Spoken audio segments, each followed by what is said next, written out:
Pennsylvania, May 28, 1754. Lieutenant Colonel George Washington's blue-gray eyes squint through the near-total darkness of a starless night, down upon an encampment of 36 French-Canadian soldiers in the glen below, 60 miles south of Pittsburgh, Pennsylvania.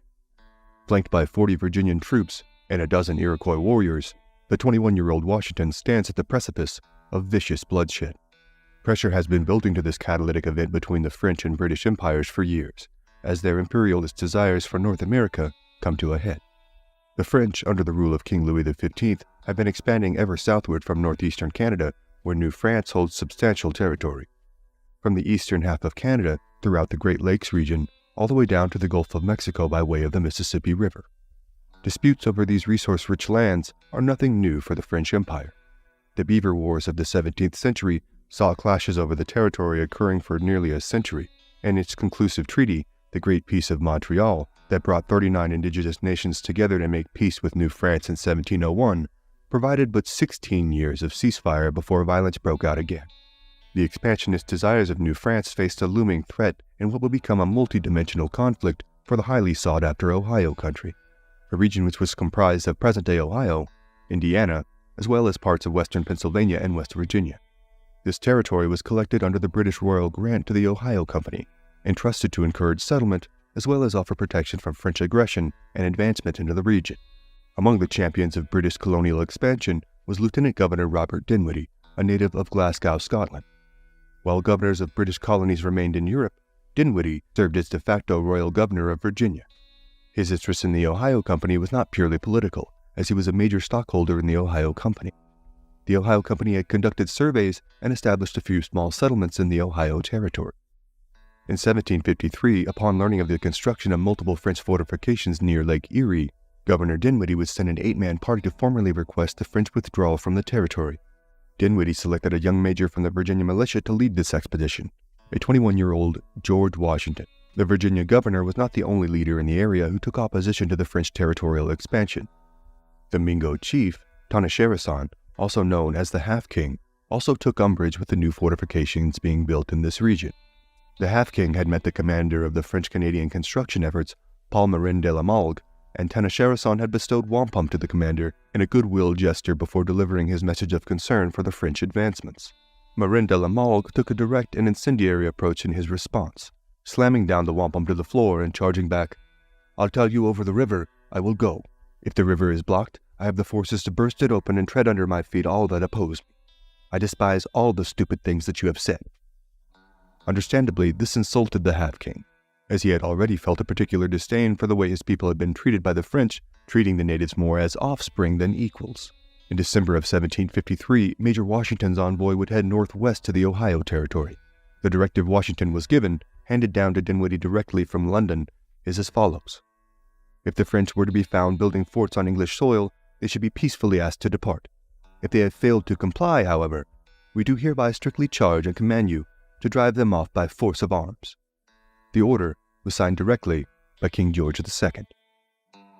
Washington's selection for this mission at such a young age was in part because of his experience as a land surveyor, giving him an understanding of the terrain of which he was about to traverse. Upon their arrival at Logstown, Major Washington requested a conference with Seneca tribal leader Tanacharison. Washington handed the Half-King's associate a string of wampum and some tobacco to his deputy upon delivering the request. On November 25th, the Half-King arrived to meet Washington, and made a point to intimate to the young major many horrid tales of the French, that they had killed, cooked, and then cannibalized his father, that they viewed he and his people as more mosquitoes and flies than humans. The native leader said he viewed the British as trading peers, while their French counterparts were coming to conquer and displace them. The Half-King adorned George Washington with the nickname Canatacarius, that was likewise bestowed upon George Washington's great-grandfather, John Washington. The name means town taker and destroyer of villages, and while the literal translation may seem a slight of him, George Washington contentedly accepted the moniker, and would even write about it fondly later in life, noting that it was not given to him from Tanacharison as a pejorative.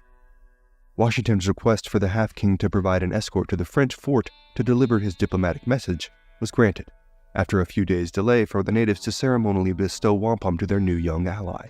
The escort offered was comprised of only 4 men, including the Half-King, and the journey consisted of 5 days of trudging through near-freezing rains, through bitter winds and thick mud from the ground that had not yet solidified under a proper winter's freeze. Washington arrived at the trading post of Venango and was greeted by the French captain Philippe Thomas Chabert de Joncaire.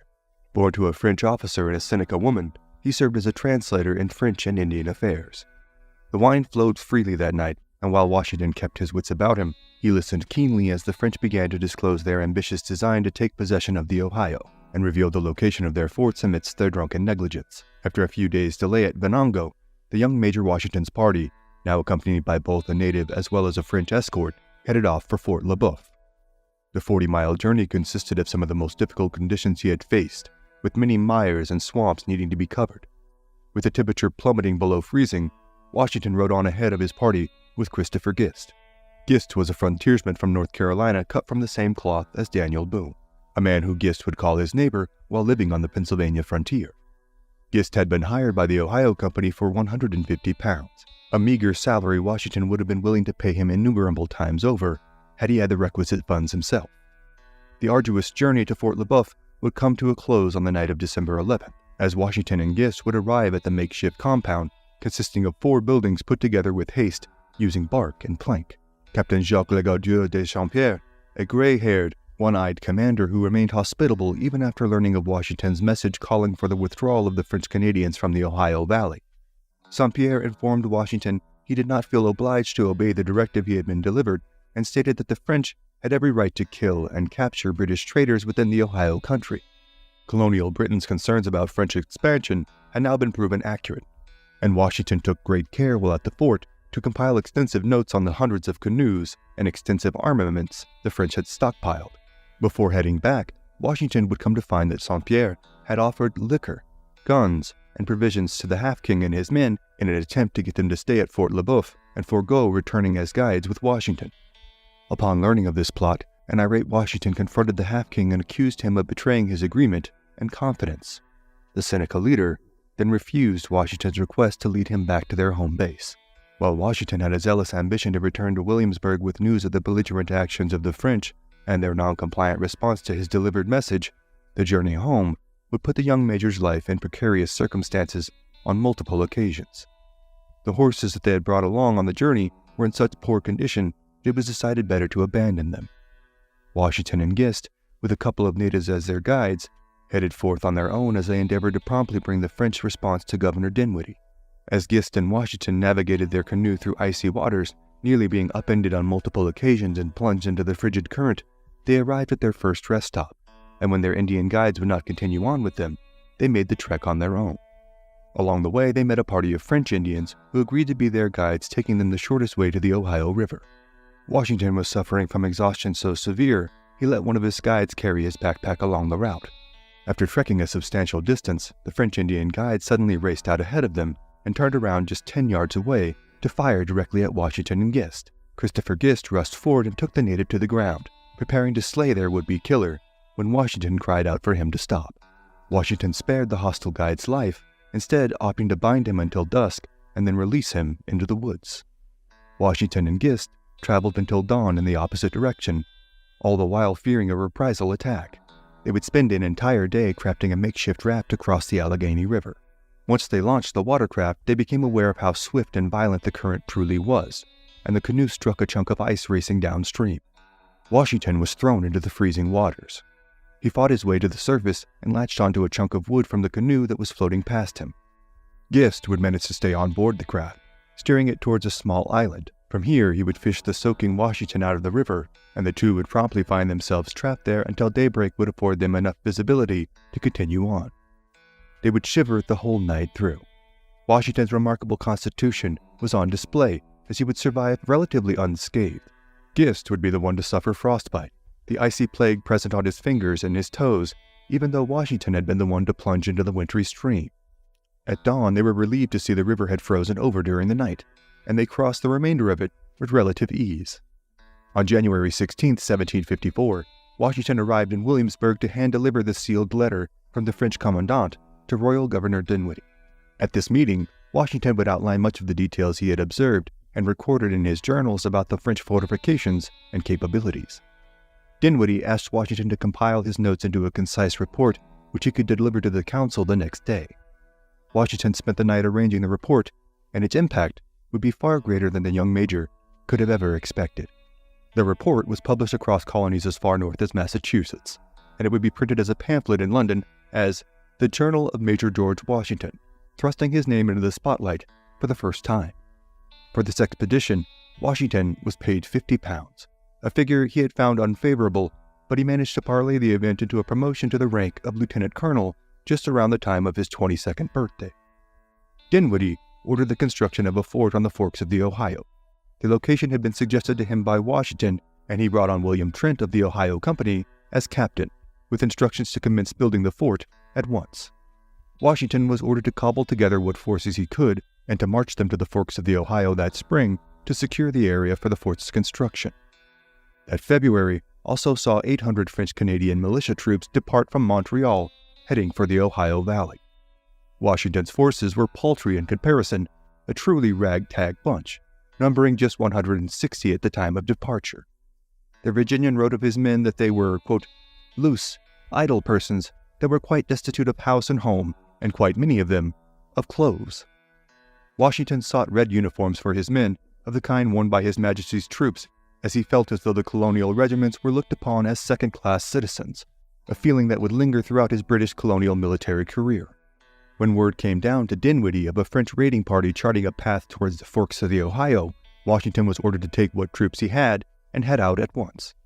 He was instructed to maintain a defensive posture, but was authorized to use deadly force were the French to obstruct any of their settlements or fortifications. On April 2nd, Washington headed out with his green recruits. 3 weeks of traveling had passed when Washington received unsettling intelligence about French activity in the Ohio country. Over 1,000 French troops had overtaken British forces at the forks of the Ohio River, and the fort had fallen into French hands, being renamed Fort Duquesne. On the night of May 24th, Washington received word from his scouts that a French platoon had crossed the river and was staying just 18 miles away. Washington took up a defensive position at the Great Meadows, near present-day Uniontown, Pennsylvania. Christopher Gist reported to Washington that French soldiers had invaded his cabin and threatened to kill his livestock and pillage his home. The Half-King, having joined forces with Washington once more, confirmed the existence of this rogue band of French Canadians and informed him that they had set up camp just 7 miles from their location.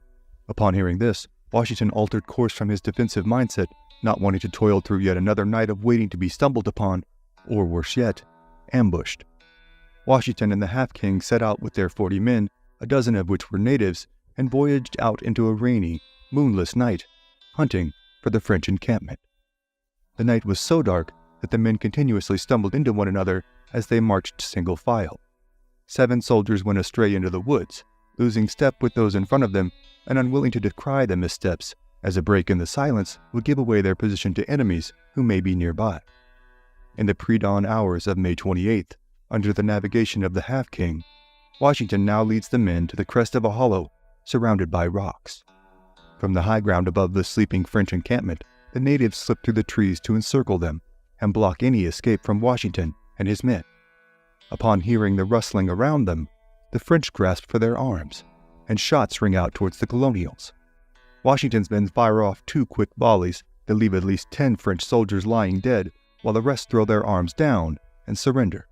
Now, as they descend upon the forfeiting side to capture the remaining men, this course of events takes a dark and unsettling turn. From the woods behind the encampment, the Half-King walks towards the wounded French officer, Joseph Coulon de Jumonville, and speaks in French, "Thou art not yet dead, my father."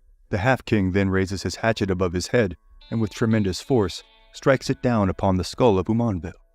He repeats this 3 more times, as a stunned Washington looks on silently. The Half-King now reaches his hand into the cracked skull of Jumonville, removing a portion of his brain matter, then ritualistically kneads it through his fingers as though he were washing his hands with it. Washington, having suffered 1 man killed and 3 others wounded, finds himself in a precarious circumstance. He knows that admonishing the Half-King could create an unwanted divide between them, and he seeks the most diplomatic way to make his position a sympathetic one. In his reporting of the events to Governor Dinwiddie, Washington emphasizes the French's aggression in the prelude to the firefight, as well as the clandestine way they had spied on their party's activities, whereas Washington had delivered his diplomatic message the prior December with a statesmanlike dignity. The French account is markedly different from that of the British, and will even be used to propagandize Washington as a murderer and inflame the diplomatic relations of the two empires in precursor to war. Washington, however, does not have time to ruminate on the empirical effects of his actions, as he knows a French counterattack will be on its way. The Virginian commands his men to dig a circular fortification for the coming onslaught. This fort will come to be known as Fort Necessity, and the battle that follows will see the young lieutenant colonel captured by his newfound enemies. But the tales of heroism and sacrifice in the coming years and decades are too numerous to cover in one episode. For tonight, those are other stories for other times.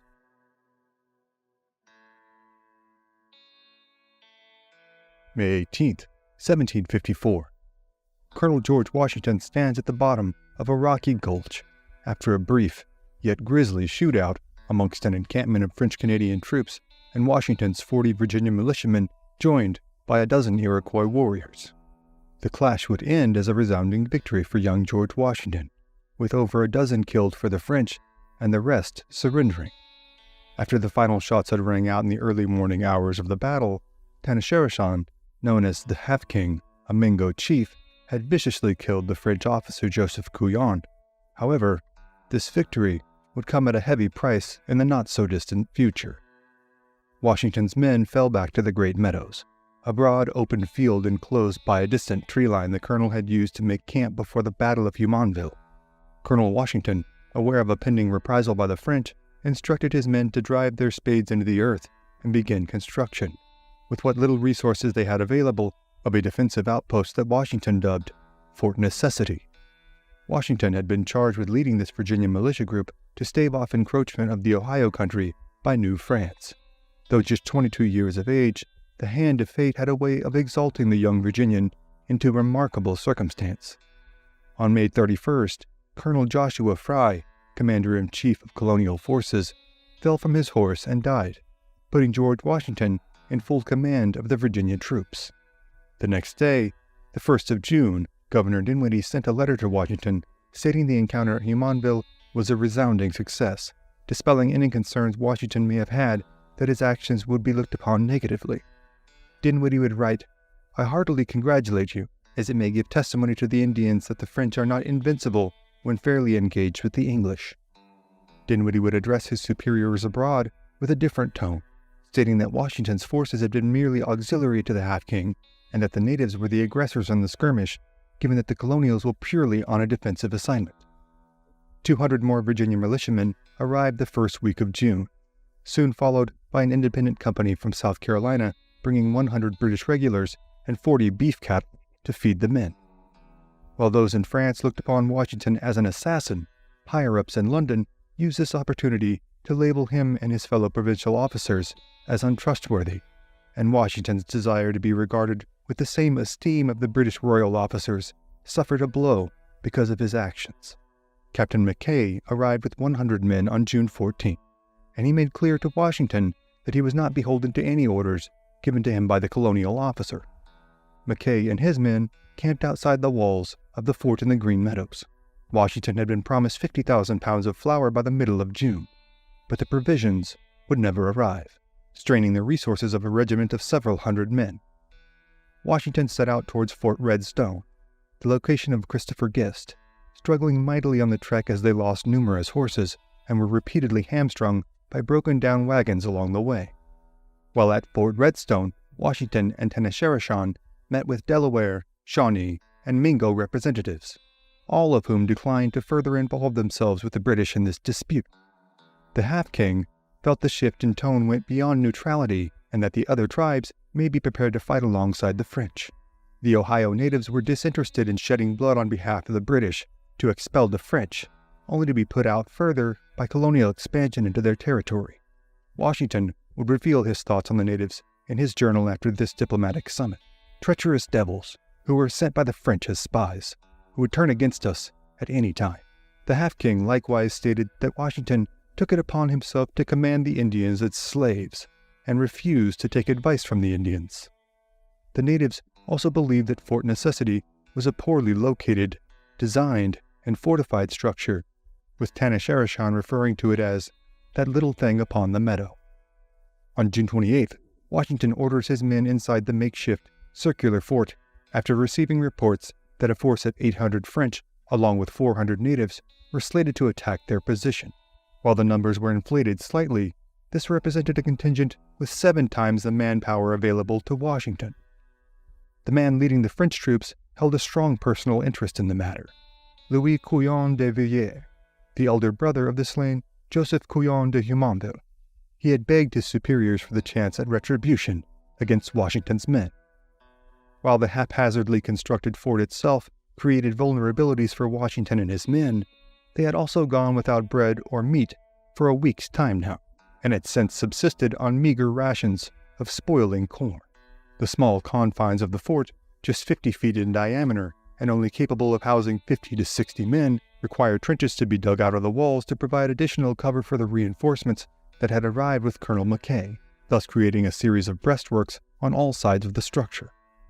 With 9 small cannons inside the fort to act as the primary defense and deterrence, the fort was surrounded by trees and elevated terrain just a few dozen yards away from its walls. The wooded landscape gave greater cover to an attacking force, as well as ceding them the high ground. These far less than ideal conditions to place a fort would be steadfastly defended by Washington for the rest of his life, having viewed the area as more of a camp and staging area for an offensive campaign than an impenetrable fortress. The young colonel was nevertheless about to learn a devastating lesson in battlefield strategy, whether he would admit it or not. On July 3, 1754, word came to Washington that a sizable force of French-Canadian militiamen were sighted less than 4 miles from Fort Necessity. While Colonel Washington was unaware of it at the time, the French troops had trekked through Jumonville Glen on their way towards Fort Necessity and stumbled upon the unburied, scalped, and decaying bodies of their fellow countrymen. This would inflame their bloodlust to a fever pitch. Just before 11 a.m., this hostile ensemble of French and Indian warriors came down upon Fort Necessity, marching forward in 3 columns. Their shouts and battle cries filled the air before being drowned out by musket and cannon fire from the British allied men who scattered the columns apart as they frantically fell back into the woods. Washington had anticipated engaging in a more traditional form of combat, one viewed as dignified at the time, of well-uniformed men standing toe-to-toe in a field, firing upon one another in turns. But he would today receive a lesson in a style of guerrilla warfare that would shape his combat knowledge.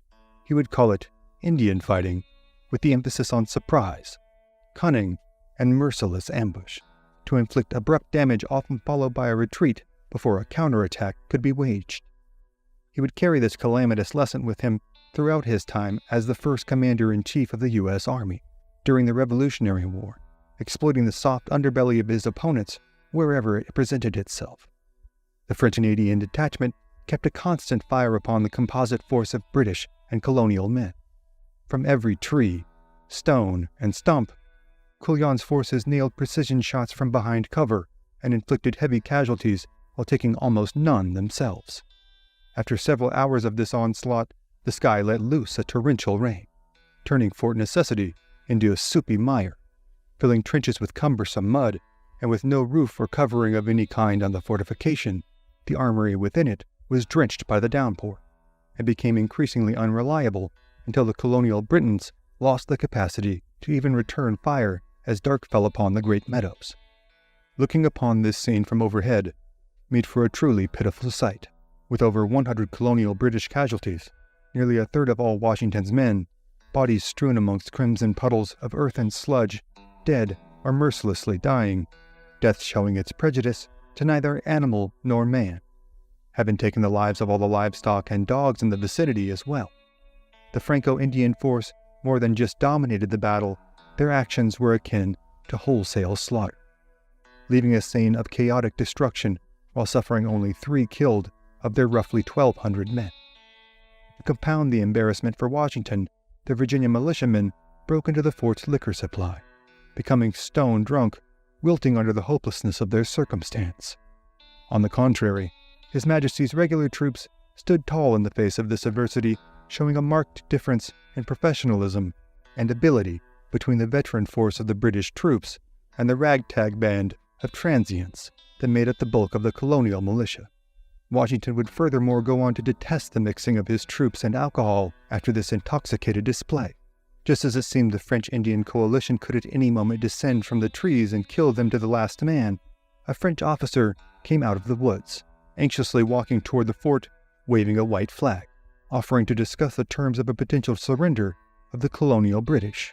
Washington and Mackay selected their French interpreter, Jacob von Braun, to parley terms of their surrender, among them that the men would be released to return back to the colonies should they agree to not return to the forks of the Ohio for a minimum of 1 year. But even more geopolitically important was that Washington would sign a document, albeit one that was poorly translated to him by von Braun, that stated that the attack on Fort Necessity was in retaliation for the, quote, assassination of Jumonville. This key phrasing, assassination, was included in the surrender unbeknownst to Washington and Mackay, as they signed off on the agreed-upon terms, hearing instead from von Braun that it had been, quote, death or loss, or a more neutral characterization of the slaying of Jumonville. Washington's inadvertent admission would be used as a key component of propaganda throughout France and all the territories she held, labeling Washington as a nefarious, antagonistic killer, and giving the French Empire the public support needed to mobilize against British colonial encroachment in North America. To further hasten the shame he faced, Washington's personal journal was commandeered and would be mass-printed and distributed widely through France. Upon reading this journal, Governor Duquesne, the French administrator of New France, would laugh and openly mock what he thought of as the feeble-minded Virginian. In spite of all this, Washington displayed an unflappable resolve during the firefight, never flinching as the bullets whistled by his head and the bodies of his militiamen continued to pile up around him. He kept his focus on the moment, giving and carrying out orders as the ever more dire situation called for. This loss would be a bitter pill to swallow, but one that would serve as crucial in shaping him into a formidable general in time. The strength of the forces presented in the Ohio country, so vastly in favor of the French, were not reflective of the composition of North America. The whole of New France had a mere 75,000 inhabitants, while the British colonies were home to a population of 1.1 million, as well as 300,000 black slaves. Governor Dinwiddie would use the events of Fort Necessity as a call to arms for his fellow royal governors throughout the colonies, but would stir up little interest from them and their abundant populace. The reports on the battle Dinwiddie sent to London would be received far differently. King George II viewed the Ohio country as the keystone to westward colonial expansion beyond the Appalachian Mountains. He would commission Major General Braddock to sail to the shores of Virginia with 2 regiments the following year to unite with the colonial forces and wage a campaign of aggression on multiple fronts to ruthlessly drive out the French incursion. But for tonight, those are other stories for other times.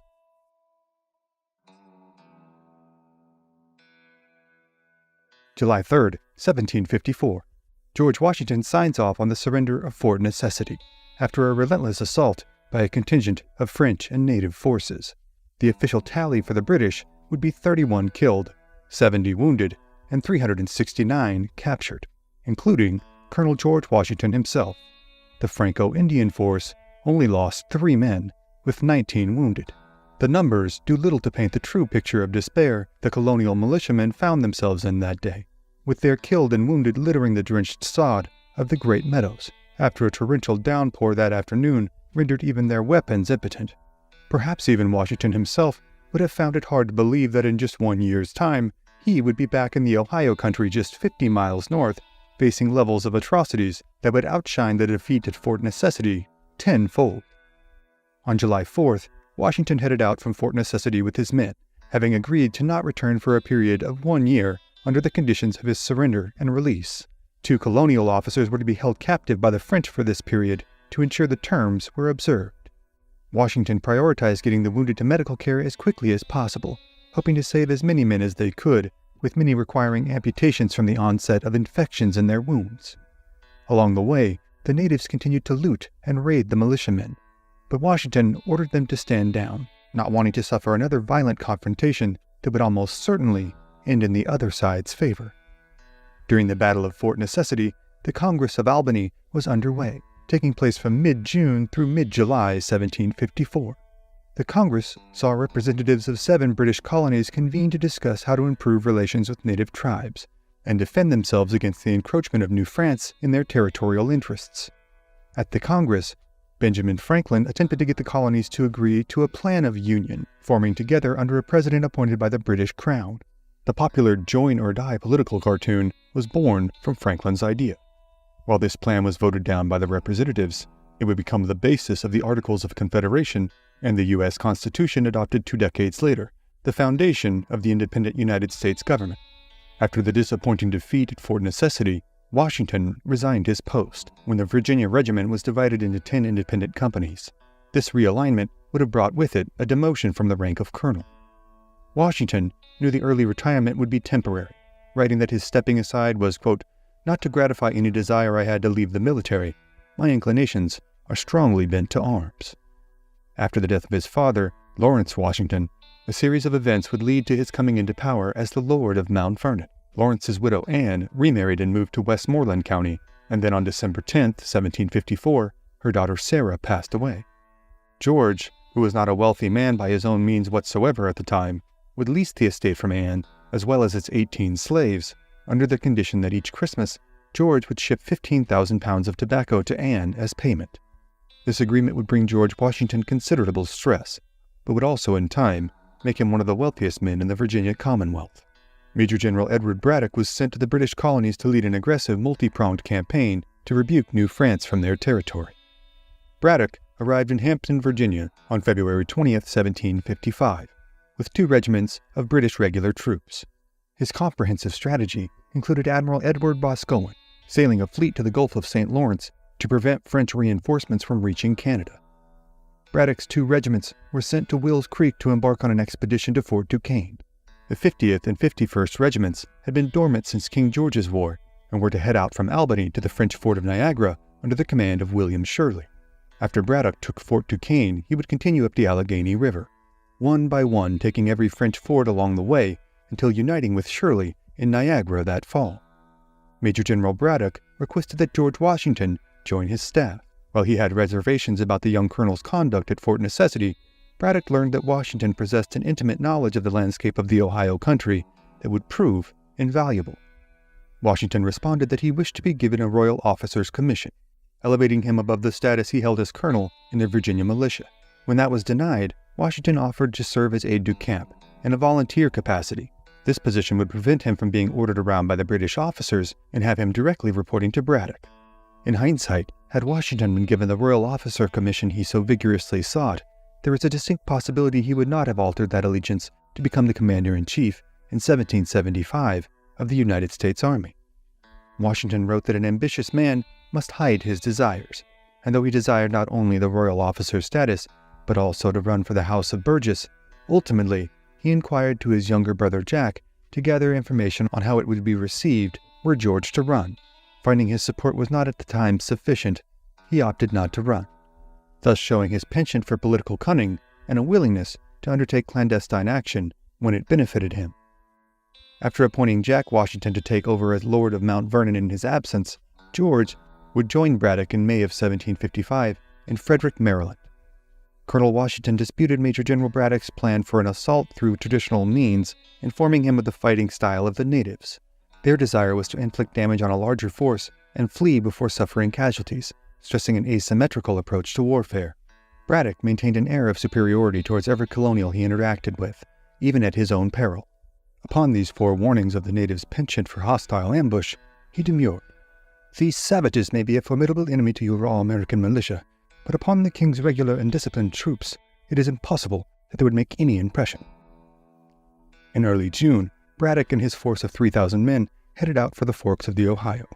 With dozens of cattle in tow, as well as 50 women who had agreed to assist the procession, the pace of their advance was at times 2 miles a day. Braddock had rebuked Washington's suggestion to travel lightly through the Appalachian Range they were to traverse. Taking only pack horses and bare essentials, Braddock, however, opted for an overloaded caravan of carriages and cannons. Braddock, who was unfamiliar with the physical geography, also struggled to make headway, as much of the trails and roads they needed to use had to be widened and worked on as they advanced.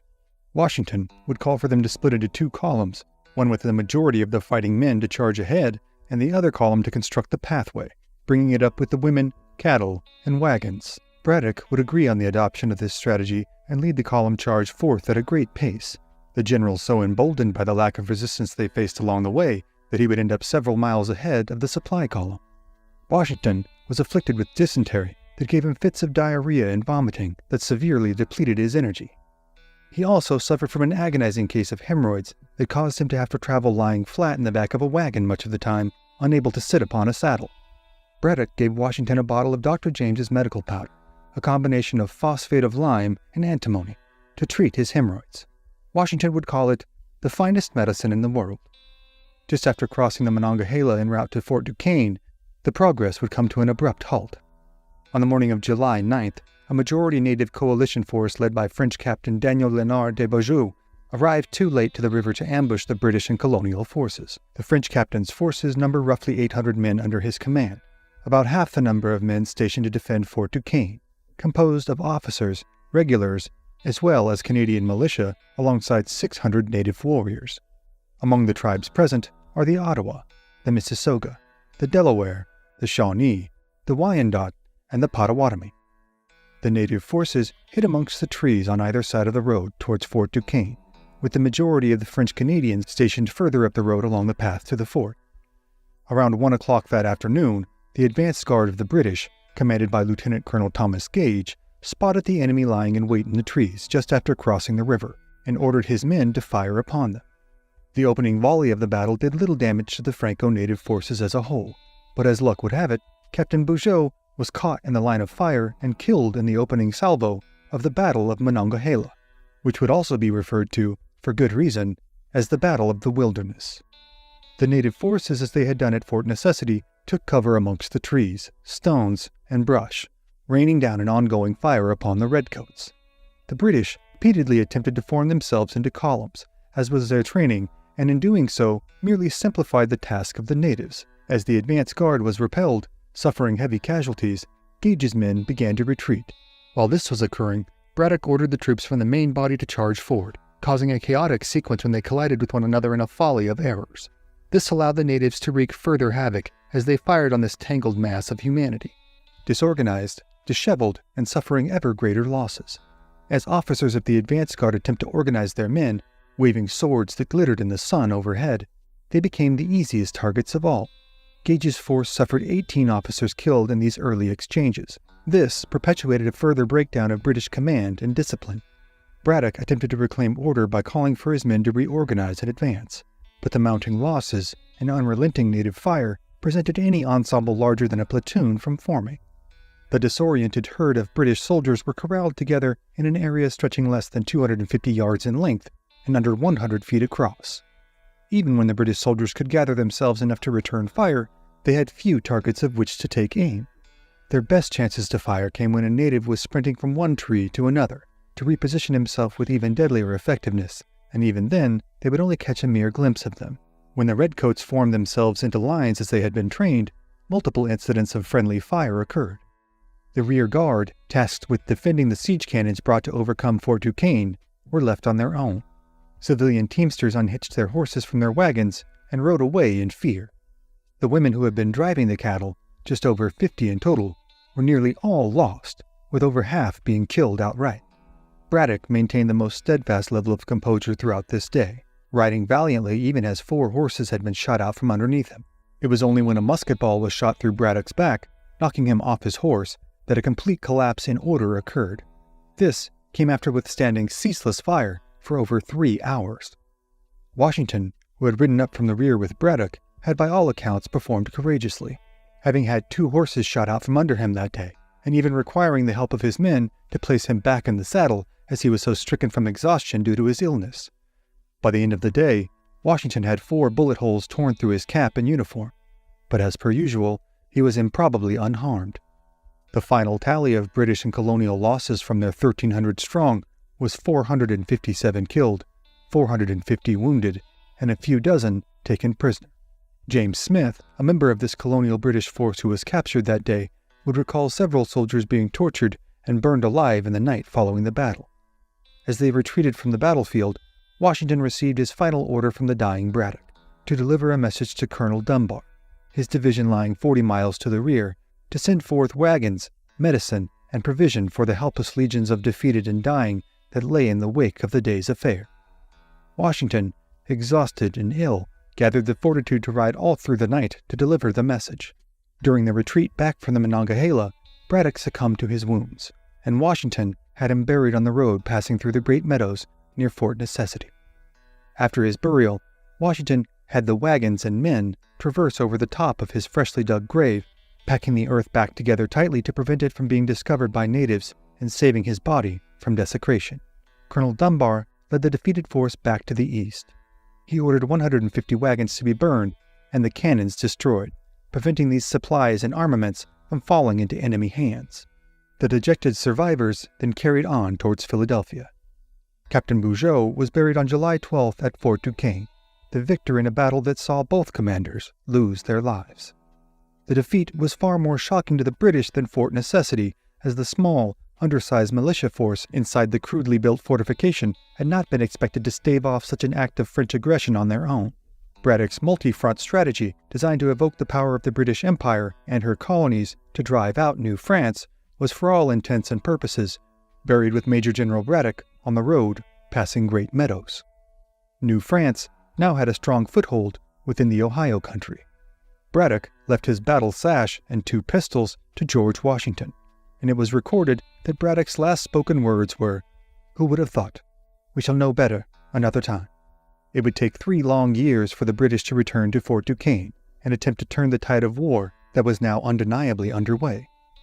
But for tonight, those are other stories for other times.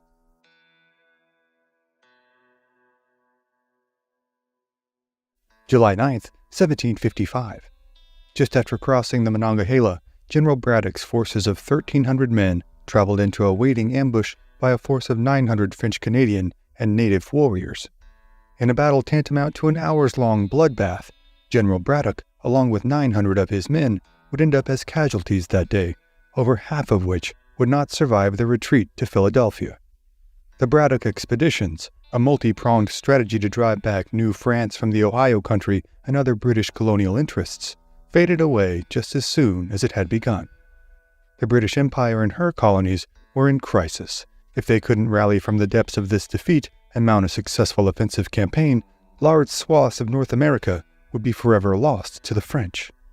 While the prospect of losing an imperial war to the French was on the minds of the ruling class in London, the now undefended backcountry brought more pressing concerns to the settlers of western Pennsylvania and the Shenandoah Valley of Virginia.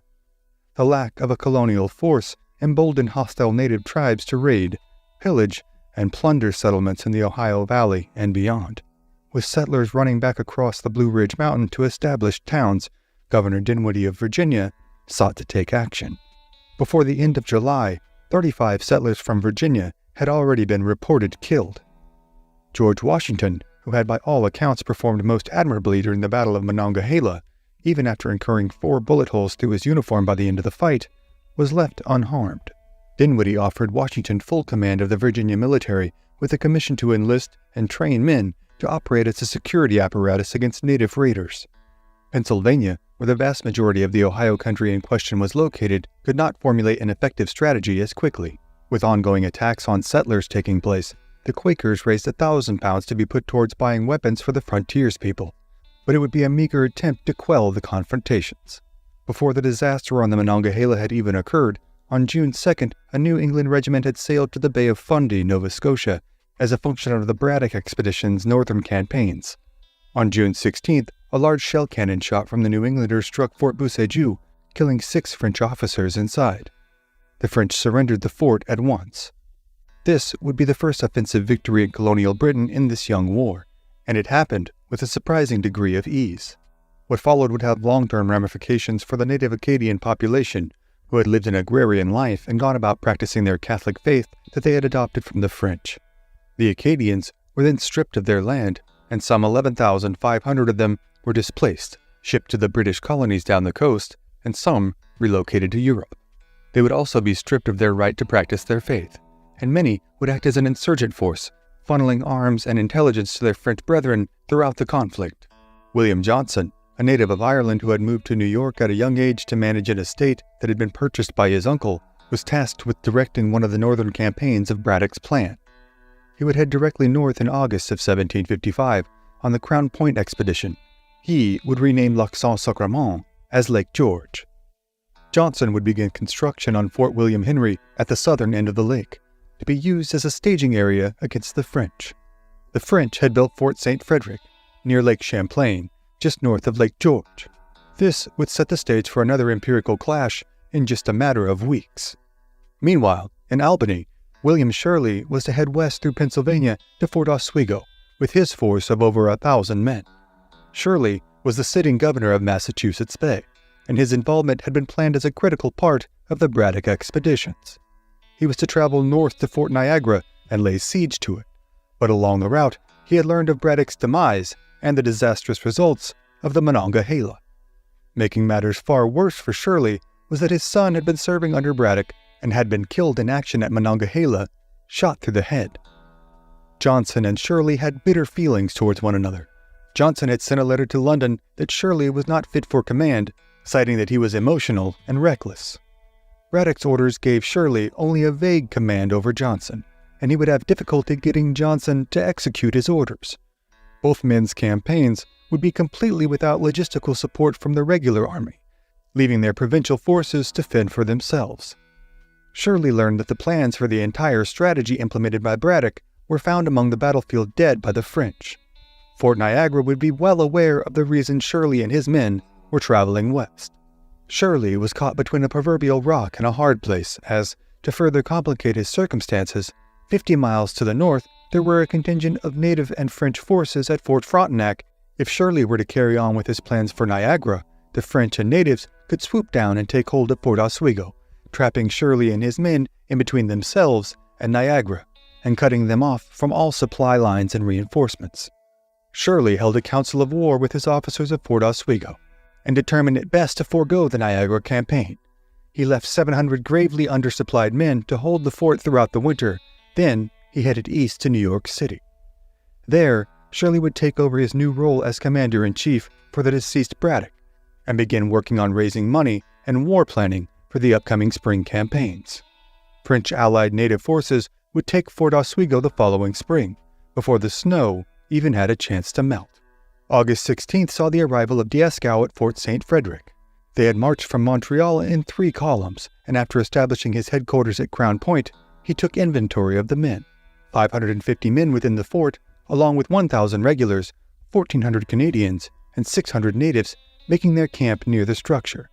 Dieskau would take issue with the natives who had joined his force, writing, "I encountered nothing but difficulties from the Indians. Never was I able to obtain a faithful scout. At one time, they refused to make any headway. At another time, seeming to disobey me, they set forth and returned within days without bringing me any intelligence." He would instead rely on the Canadians for intel, and on August 27th, word came to him that, quote, 3,000 Englishmen were camped at Fort Lyman, where they were constructing a fort that was pretty well advanced. The presence of Johnson's army was not entirely a surprise to him, as having learned of Braddock's plans, he had anticipated Johnson would march north from Albany. What he did not expect, however, were the sheer numbers of the force under Johnson's command. On September 1st, as the French army contingent moved out, Dieskau was adamant that were Johnson planning to attack, it would happen on the battlefield before they could arrive at Crown Point. Just 3 days later, Dieskau received intel from a scouting party of Abenaki. They had captured a member of New York's 1st Regiment. During his interrogation, he was extremely forthright with Johnson's plans. He would tell his captors that Johnson had moved 3,000 Provincials and Mohawk warriors to Lake George, and left 500 men back at the fort to finish its construction and serve as its defense. This intelligence brought Dieskau to take decisive action. He gathered 1,500 of his men, roughly half of whom were French-Canadian, and the other half native warriors, most of whom were either Abenaki or Nipissing. They sailed down Lake Champlain.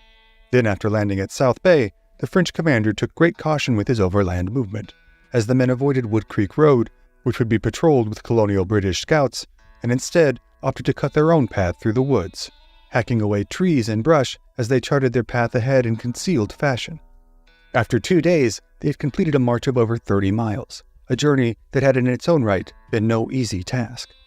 The plan was for them to scatter and deliver a brutal surprise attack against the British colonials from all sides. Through the night they advanced in darkened columns, But when the columns became lost in the woods, and a wrong direction was taken by the Caughnawaga native who was guiding them, a distraught Dieskau called off the planned assault. A French general proposed advancing the attack during a council of war he had called while still in the woods. Yet this time, he was rebuked by many of the natives, offering up a variety of reasons for their change of heart. A further agitated Dieskau could not convince them, and he knew any offensive without their assistance would be futile. As their options were assessed, it was decided that they would forego attacking Fort Lyman and would instead stage an assault on Johnson's camp directly. Meanwhile, Johnson had spent the afternoon discussing the size of the new fortification with his officers, but the topic at hand quickly changed when a group of Mohawk scouts returned to camp with some startling news. The scouts had uncovered tracks leading away from the shoreline at South Bay. The warriors made their way to the Wood Creek Road, but were surprised to find no sign of the men. Returning back to South Bay to investigate further, they came upon 3 crudely made roads that led through the woods. It became apparent that Dieskau was moving his forces on Fort Lyman, yet without the Mohawks actually seeing them, their size could not be accurately assessed. Johnson sent a dispatch to Joseph Blanchard at Fort Lyman, warning him of the impending attack. The rider, a New York wagoneer named Jacob Adams, dashed off, getting within a couple miles of the fort when he found himself in the midst of the French camp. Adams was instructed to halt and dismount his horse. He ignored these calls and carried on attempting to break through. The French opened fire, and after Adams was knocked from his steed, the dispatch was found on his person. A group of Mohawks who had heard the events returned later that evening to Johnson's camp with their account of what had taken place. Quote, "Gunfire, and then a man called upon heaven for mercy. They judged the man to be Adams." Now, the clandestine chess match between Johnson and Dieskau would finally come to a head. Johnson called another council of war early the next morning, September 8th, and it was decided to send out a single column of 1,200 men composed of Nathan Whiting and the 2nd Connecticut, Ephraim Williams and the 3rd Massachusetts, along with the front of the column being led by 170 Mohawk warriors under the highly revered Mohawk Valley chief King Hendrick. They were to march south to relieve Fort Lyman. The events that follow would come to be known as the Bloody Morning Scout. Leaving at around 8 that morning, the single column would march, 5 to 6 men wide, along the road for half a mile, before coming to a halt to allow the trailing Connecticut men to catch up. During this break, Chief Hendrick would famously turn to Williams and state, in a blunt and matter-of-fact tone, quote, "I smell Indians." The warrior then rode back to the head of the column, and the march carried on. Several miles ahead, at roughly 10 that morning, a scouting party reported to Baron de Dieskau that they had located the colonial and native column traveling toward Fort Lyman. Dieskau then gave the orders to his men to move out, with the Canadians on the right, the French regulars in the center, and St. Pierre and the natives under his command on the left. Dieskau's plan was to form an envelopment for the colonials to walk into. He gave strict instructions to his flanking commanders not to allow any fire upon the men until he gave the orders, out of concern that they would let loose early and their enemy would retreat before his forces were able to inflict the decisive blow. The primary concern for Dieskau was his native warriors. His dissatisfaction with their intelligence reports, as well as his inability to convince him to follow his orders to attack the fort, gave him doubt about how the morning's events would transpire. Now with his men in place, as Dieskau's army waited in absolute silence for the coming envoy, no one was to move until the colonials were within musket fire of the French grenadiers located front and center of the road. At 10:30 that morning, the fevered anticipation would finally cease, as the discharge of a single musket firing cried out through the silence of a hushed morning. While it's still debated who delivered this opening shot, the next moment saw a flood of gunfire unleashed from all parties. Dieskau would refer to this as, quote, "the moment of treachery," doling the blame upon his native warriors for firing early. Nevertheless, the battle was now underway. The onset of the clash painted an eerily similar picture to Monongahela, with the forward column of Mohawks being ruthlessly cut down, and the Massachusetts regiment behind them faring little better. Furthering the chaos and disorder of the Mohawks was the shocking death of their beloved Chief Hendrick. This sent many of the native warriors under his command retreating back up the road through the Massachusetts regiment, many of whom broke ranks and joined the natives in their retreat. Those who stayed showed an unshakable resolve, returning fire as best they could amidst the storm of musket balls and shouts, but they were rewarded for their courage only by being cut down in droves. Colonel Williams attempted to rally his men, waving his sword above his head and barking out orders. He rode to the top of a boulder, ordering them to hold their position, when, just as quickly as the words could pass through his lips, a musket ball sliced through his skull, dropping him stone dead at once. His body was hidden under heavy brush by his men to save it from mutilation, but the effect of his loss was catastrophic. Multitudes of men broke ranks and began fleeing back towards Johnson's camp. Lieutenant Colonel Nathan Whiting and the 2nd Connecticut were all that remained, but charging forward into Dieskau's snare would be futile. The quick-thinking Whiting ordered the retreating Mohawks and Massachusetts within earshot, as well as the 500 men of his regiment, to form in lines on the edges of the road, taking cover under stone or brush as the terrain saw fit, and stave off the pursuing enemy in a fighting retreat. Given the desperate circumstances and the relatively novice-level training of many of the provincials, the move would be executed in a surprisingly flawless manner. For the better part of the next hour, the colonials fought on, and simultaneously dashed their way back towards their camp.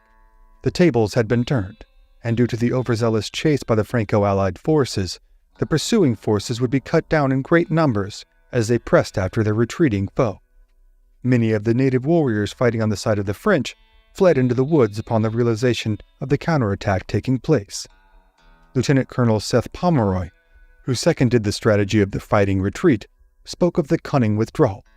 Quote, "We killed great numbers of them. They were seen to drop like pigeons." Jacques Legardeur de Saint-Pierre, the commander of the French, Canadian, and native forces, was among those slain in the engagement, causing much dismay and further straining the already fraught relations Dieskau held with his native warriors. Just before noon, Whiting's maneuver had the men just within a mile of Johnson's camp, when at last the provincials turned and set upon an all-out sprint for survival towards the encampment.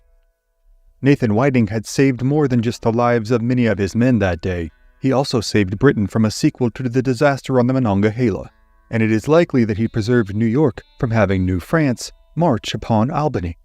Upon the arrival of the surviving men back to camp, General Johnson immediately called for every defensive measure to be taken, but the crude defenses his army had been able to construct around his camp would do little to quell the oncoming French onslaught. Johnson ordered cannons and artillery to be brought forward and aimed towards the road, and wagons to be overturned as makeshift breastworks. He then instructed his men to steel themselves for what would be a horrifically violent culmination to the Battle of Lake George. But the many tales of bravery and butchery that compile the saga of the French and Indian War are, for tonight, other stories for other times.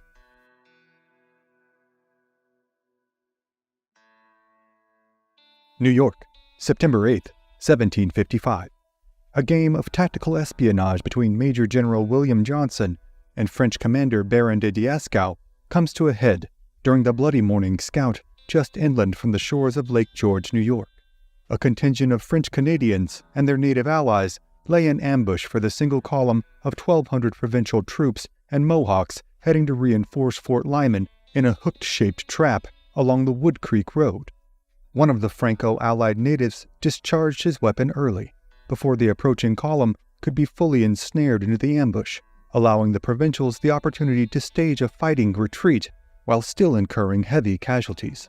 The 170 Mohawk warriors leading the British Continental Column would receive the worst of the attack, with dozens of their men, as well as their beloved leader Chief Hendrick, cut down during the affair. After all hell had broken loose that morning for the British colonials and their Mohawk allies, the steely resolve of Colonel Nathan Whiting proved a decisive factor, as he took charge after the consecutive deaths of Chief Hendrick and Massachusetts Colonel Williams. The quick-thinking colonel from the Constitution State, bringing up the rear of the column, instructed his men to find cover along the Wood Creek Road, opening a path for the retreating Massachusetts and Mohawks. The French Canadians would have the heavy casualties they had just inflicted upon the colonials returned in kind, as they were slain in large numbers during the overzealous pursuit. As the provincials and Mohawks made their dash back to camp, Major General Johnson commanded his forces to prepare for a follow-up assault from Dieskau and his men. Cannons were brought forth from the makeshift fortifications inside the camp and aimed towards the road. Uprooted trees were laid strategically on their sides, and wagons were overturned to provide cover, while marksmen scurried about looking for lethal vantage points. While the makeshift defenses were not flawless, they gave the colonials nearly 100 yards of open foreground to fire upon the French should they attack using the road leading to camp. For the better part of the next 90 minutes, survivors of the ambush made their way back into Johnson's camp.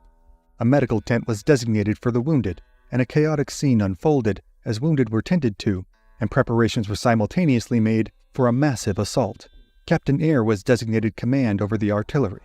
18 and 32-pound cannons were aimed towards the road the French would almost certainly be traversing to strike. Around noon, Whiting's men gave up their fighting retreat and sprinted the remaining 3/4 of a mile back to camp. Johnson's camp was located 300 yards from the lake. With a hill on the left and an extensive swampy hollow on the right, his front being no more than 200 yards across. Once all of his men had taken their positions, the regimental roll call went from left to right as follows. Fitch's Connecticut companies of the 1st New York Regiment, 1st Connecticut, 2nd Connecticut, and 1st, 2nd, and 3rd Massachusetts on the right. It is assumed that the 1st Rhode Island were divided up as they streamed back into camp after the bloody morning scout and took up arms where the officers deemed necessary, which was typically upon the flanks and as a reserve force. Eyre had placed 3 heavy cannons on the road between the 2 Connecticut regiments, with a 4th on the left between the 2nd Connecticut and 1st New York. As the colonials locked into their defensive positions, Dieskau, after pursuing the provincials for over 3 miles down the road, called a halt to the men's march, only half a mile away. The French commander believed that it was necessary to strike against Johnson's forces in a quick and decisive manner in order to break through their line to victory. Dieskau ordered 220 of his men of the Lorraine and Languedoc regiments to assault the camp with a bayonet charge. The grenadiers were intended to bust through the teeth of the provincial defenses, creating the opening for a fatal follow-up attack. The provincial forces were for the most part rather modestly trained and outfitted. However, they did have an advantage in regards to the wilderness style of fighting, being unencumbered by the traditional continental European style of forming into lines and columns. They were awestruck by the sight of the professional French troops advancing on their camp as they appeared on the road ahead. Phineas Lyman would write of the occasion, "Their arms glistened like the sun with their bayonets fixed, and as confident, I suppose, of coming straight into our camp and carrying all before them as ever any army was." The provincial men, who anxiously held their positions behind fallen trees and overturned wagons, would be experiencing a more traditional battle for the first time, all of the horrid realities of which would soon unshakably consume them. General Johnson, sensing the quiet desperation of his men, rode about his lines on horseback, attempting to animate and embolden his people. The grenadiers stood tall and marched towards the provincial line, just out of range of enemy marksmen. The French legions fired off a series of volleys upon the provincial regiments, but this first offensive outburst did little damage. The colonial response would be a different story, as the New England and New York soldiers let loose a volley of their own, accompanied by several loads of solid shot blasted from Eyre's cannons. It was written that their effect was to cut lanes, streets, and alleys through their enemy. The psychological edge held by the French had turned on a dime, and the grenadiers scattered from their lines and sought cover in the woods around the camp. Even more devastating than the casualties suffered from the cannon fire for the French was the native allies' reaction to the sight of the opening exchange. Not wishing to become cannon fodder for the condescending Dieskau, and not desiring to engage in a battle against their Mohawk cousins, they would stay in the woods throughout the battle, disregarding any orders from Dieskau to advance. With the death of their highly favored leader St. Pierre that morning, Dieskau had little recourse for going about changing their minds. The Canadians seconded their Abenaki and Nipissing allies, and refused calls to advance into the open fire of the provincials. Dieskau, now losing authority and options, knew that if he were to break through the provincial defenses, he would be resigned to doing so using only his European regulars. General Johnson had been shot in the butt with a French musket ball during the initial exchange. While he was in considerable pain, the wound did not appear gravely serious. It would, however, force him to seek treatment in a medical tent, putting Phineas Lyman in command of the battle. The unnerved and poorly trained provincial troops were loading their muskets and firing with a fevered pace, albeit very inefficiently, so much so that Lyman ran from one end of the line to the other, bellowing out to his men to save their fire. Had the men exhausted their munitions recklessly, they would become sitting ducks waiting for the French to engulf them. Lyman's orders were quickly implemented by the soldiers, and he would write of their performance, "Never men nor mortals fought better in the world." Peter Wraxall would offer a different recounting on behalf of the conduct of many provincials that fateful day. "Great numbers of our men hid themselves, and many feigned sickness." Wraxall attempted to rouse the objectors back to their lines, but it was done so with little effect. All the while, the French regulars continued their attempts to bust open the center of the provincial line. While the Connecticut regiment stationed near the road suffered the greatest level of casualties from these French charges, Eyre's cannon shot continued to decimate the French. For over 2 hours that afternoon, the gruesome cycle was repeated again and again. With little damage incurred by the colonial encampment and losses mounting among the French regulars, Dieskau finally acknowledged the reality of the situation and attempted to course correct. Dieskau would write, "The regulars received the whole of the enemy's fire and perished there, almost to a man." The focus of his assault would shift to the right side of the colonial line. Stationed there were the 1st, 2nd, and 3rd Massachusetts regiments, the men of which had spent the battle dealing with the Canadians and natives firing upon them from the tree line. Under the command of Moses Titcombs, the Bay Staters would now be tasked with repelling the advancing grenadiers who had reformed and were now advancing upon them. Eyre aimed his artillery towards the new assault and nearly quelled the pressing French with a series of 32-pounders. As the grenadiers stalled, Titcomb and his lieutenant broke towards a large tree that was downed just in front of his line in an effort to inspire his men through a display of courage and fortitude. Titcomb and the lieutenant were immediately consumed in a storm of enemy musket fire and lay dead on the field of battle just a meter from their original line. Dieskau and his trusted officer, Chevalier Montreuil, sought to formulate an assault with Canadians and natives from their wooded cover behind the advancing French regulars, but were dismayed to find that most had broken ranks and gone back to the site of the morning's battle to pillage and scalp the provincial soldiers they had taken prisoner and left tied to trees. Just after 3, with any hope of overtaking Johnson's line slipping further and further away, Dieskau was determined to attempt one final offensive that would turn this battle of attrition in his favor at last. Dieskau charged forward into the clearing to lead the assault, and was immediately shot through the leg. As Montreuil washed the wound with brandy, Dieskau was then shot through the hip. While being dragged from the battlefield by 2 Canadians, one of the men was shot and killed. Dieskau instructed the other to leave him and get to cover. The Canadians and natives who were left began to retreat from the battlefield, leaving the French regulars on their own. At this point, exhausted and decimated, Montreuil took command for the wounded Dieskau. He attempted to rally the regulars for another advance, but with the numbers so severely depleted, and the sight of Canadians, Abenaki, and Nipissing warriors fleeing through the woods, the Mohawks behind the provincial line began to cry out in triumph. Sensing the culmination of the long day at hand, they began to rush onto the field of battle, climbing over the breastworks and charging forward with unrelenting fervor, their tomahawks raised high over their heads. Provincial troops followed suit, shooting down the retreating French as they chased them from the battlefield into the woods. Then they returned to camp. But the elation of winning the battle would have to be tempered. It was just hours from dusk, and Johnson's camp had wounded to tend to, prisoners to interrogate, and a potential follow-up assault from French reinforcements to prepare for. One of the prisoners brought into camp was Dieskau, who suffered a 4th gunshot wound when a New Englander suspecting him of retrieving a weapon shot him through the bladder while attempting to remove him from the field of battle. A group of Mohawks later attempted to execute the French commander, but General Johnson was able to step in and dissuade them from this course of action, sparing the French commander's life. While the reprieve from battle was much needed by the men, the engagement was not over, and in fact, the bloodiest part of the affair had yet to even take place. The previous night, when Johnson dispatched wagoner Jacob Adams to Fort Lyman to warn them of a coming assault, Adams was shot down and killed after unknowingly riding through the French camp. These gunshots were heard by scouts dispatched from Fort Lyman. After a council of war the following day was held at Fort Lyman, it was determined that Captain Nathaniel Folsom and his 143 men of the New Hampshire Regiment, along with Captain William McGinnis and 90 men of the New York Regiment, would depart Fort Lyman to gather further intel.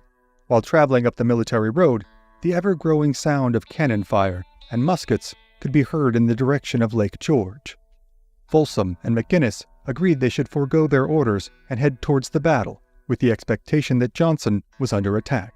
Just after 5 o'clock that afternoon, the provincials happened upon the location of a few hundred Canadians and Indians who had fled from the battle at Johnson's camp. They were resting near a small pond when Folsom and his New Hampshire men rushed forward and immediately unleashed a blitz of musket fire upon them. After a half a dozen rounds of fireworks exchanged, the New Yorkers arrived and assisted in the firefight. For nearly an hour, the hostilities carried on. When the momentum began to fade, the determined captain led a small group of his men in a charge against their foe. The exhausted Canadians and natives, still fraught from the day's-long battle at Johnson's camp, fled from their position, ceding the ground and their positions to the victorious provincials. The New York and New Hampshire irregular troops' collective gaze was now transfixed upon the innumerable slain bodies of their enemy combatants, as they disposed of them by dumping their still warm corpses into the small body of water the natives and Canadians had been resting beside, turning its murky waters a deep and ghastly crimson. The waters, and the affair itself, would forevermore be known as Bloody Pond. Captain McGinnis had been shot through the head and was dying quickly, and after much debate, Folsom announced the men would head out from the pond at daybreak the following morning. The men would get no sleep that evening, as they anticipated a raid from the enemy they had just driven away. When morning finally came, they traveled through a grisly scene painted with the horrors of the prior day's events. Corpses lining the road and woodline, some having been shot in the battle, others tied to trees where they were executed, scalped, and at times further desecrated. The British colonials had at last won a pivotal battle, turning back the French from what would have amounted to an undeterred line of attack towards Albany, and from there, perhaps even New York City. The cost was high, with a combined 670 dead across the 3 stages of the battle. Johnson had lost 18 officers. The Massachusetts Regiment incurred the worst of the casualties, with 70 killed, and 60 Mohawks, including Chief Hendrick, perished in the fighting. The French toll stood at 149 dead, 163 wounded, and 27 taken prisoner, including Baron de Dieskau, who would survive his many wounds and be sent to London, where he would remain for the duration of the war. General Johnson and the Commander-in-Chief Shirley would further their rivalry after the Battle of Lake George, with disagreements on whether to consolidate their gains with the building of a strong fortification, or continue the expedition to the north shores of Lake George and overtake Crown Point from the French to gain a clear path to Montreal. The victory would boost morale amongst the colonies, and resurrect the aspirations outlined in the failed Braddock expeditions. But the 7 Years' War was still in its infancy, and there was much blood yet to be shed. But for tonight, those are other stories for other times.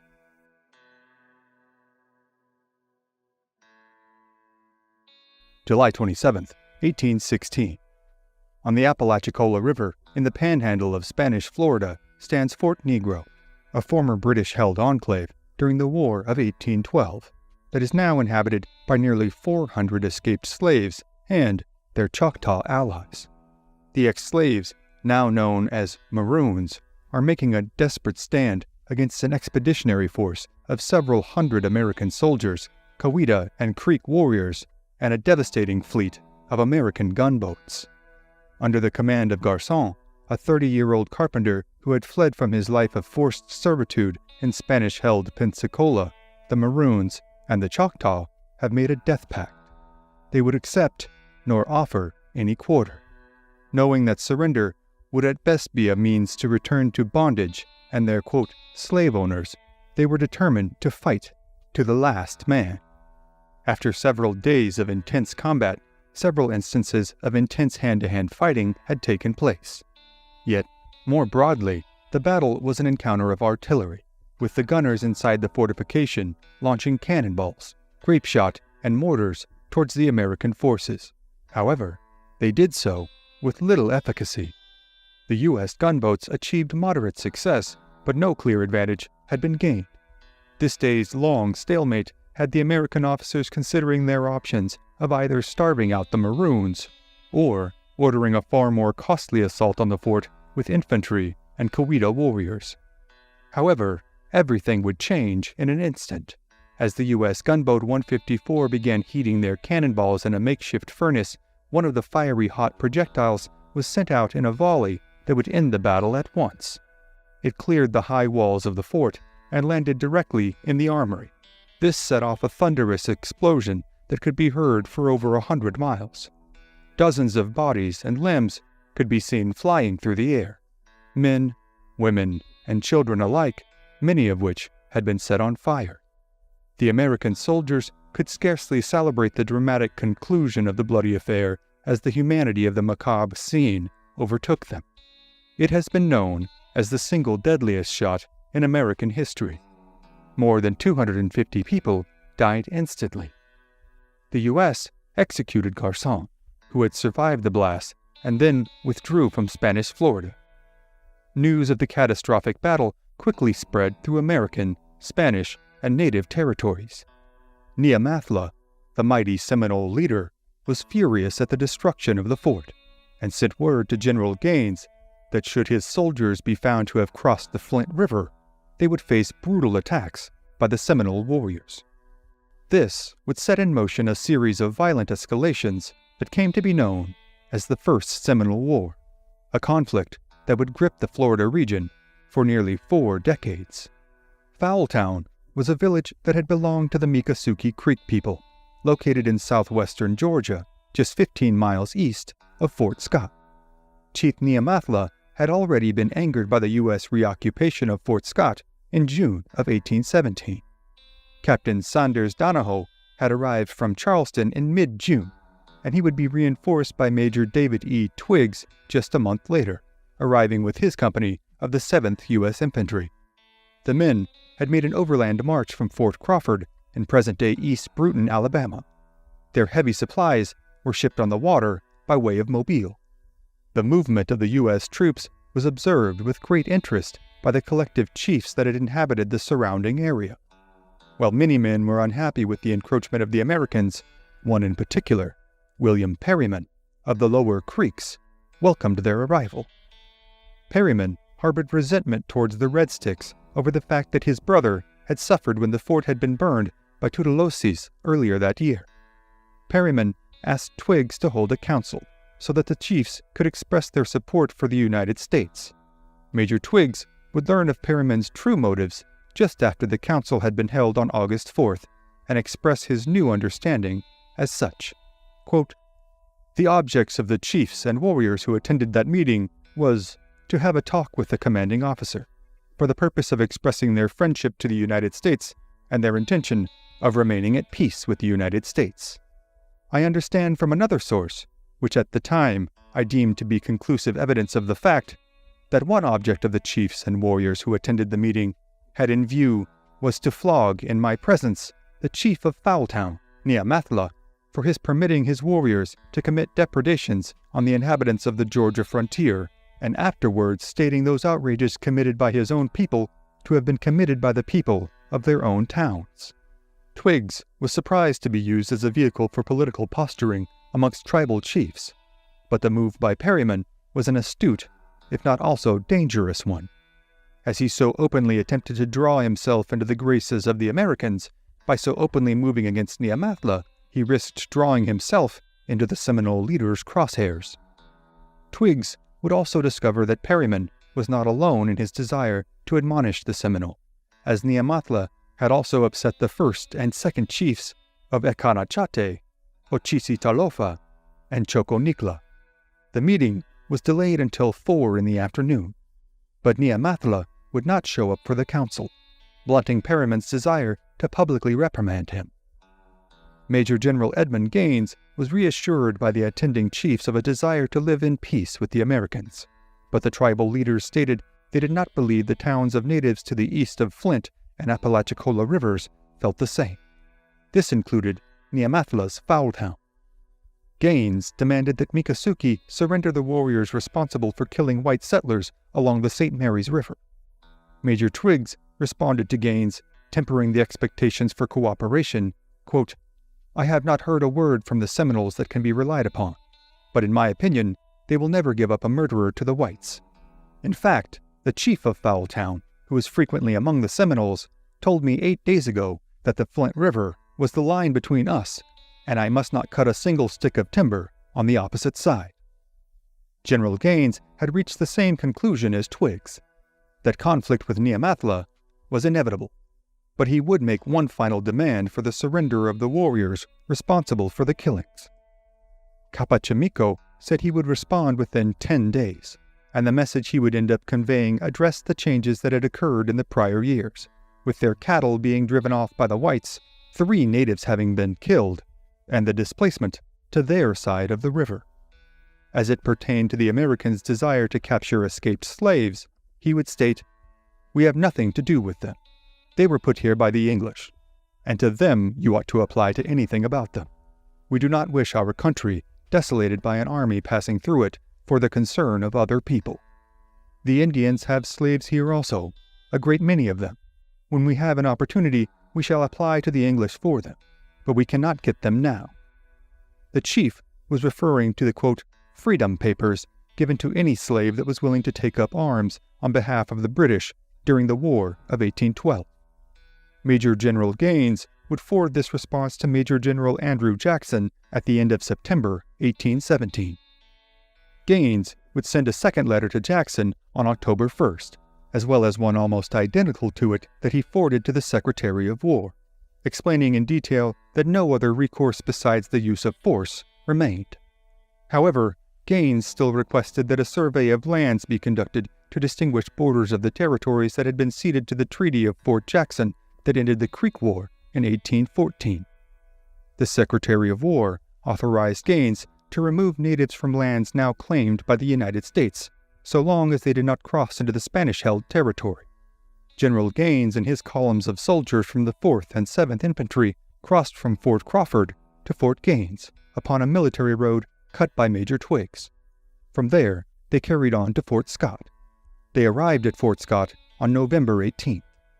The first task upon arrival was to send a runner to Foultown to request that Neamathla come to the post and meet with Gaines. But based upon the wording of the demand, Neamathla was left with only 2 real options: surrender or fight.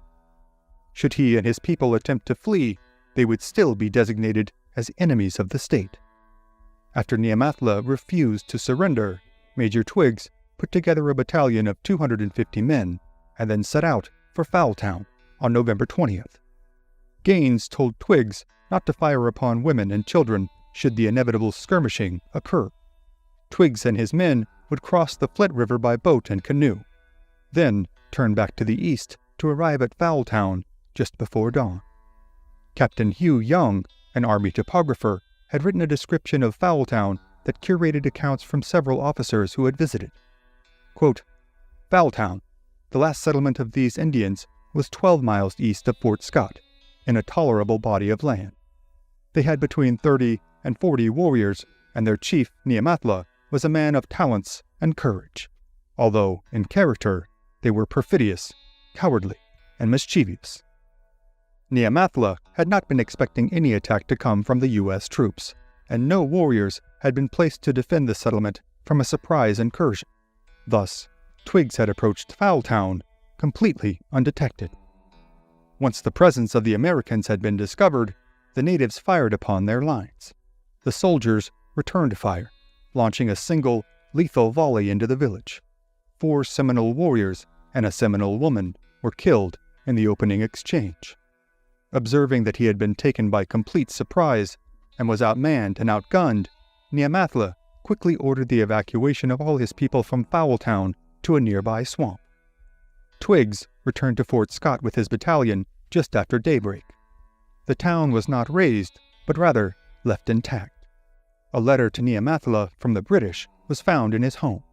The certificate read that he, quote, "had always been a true and faithful friend of the British." General Gaines would send Lieutenant Colonel Matthew Arbuckle and a large contingent of men back to the town just 2 days later. The men of Arbuckle's 7th Infantry would approach the town from a different direction. This time, as the Americans made their approach, signal guns were fired into the sky as Seminole scouts had discovered the approaching men's flanking parties. Upon arriving at the town, they found it deserted, yet they could hear whoops and yells coming from the swampland that surrounded the settlement to the northeast. The Seminole corn reserves were being loaded into wagons by the troops when an assault was launched by the natives. The surprise attack was recounted by the Americans. Quote, "The loading of the wagons was done when the Indians, 50 or 60 in number, were perceived advancing by the sentinels posted in the swamp and fired on. The fire was instantly returned by the Indians who, giving the war whoop, advanced rapidly towards our lines. Parties were immediately detached to take possession of the houses between our position and the swamp. A spirited fire was then kept up for 20 or 25 minutes when the Indians returned into the swamp. The native warriors could be seen traversing the open ground during the attack, and no less than 8 were observed killed, while several more were gravely wounded. Arbuckle was surprised by the intensity of the attack, in particular that the natives faced odds of no less than 6 to 1. But the American lieutenant colonel failed to understand how vital the corn reserves were to the people of Foultown in surviving the coming winter.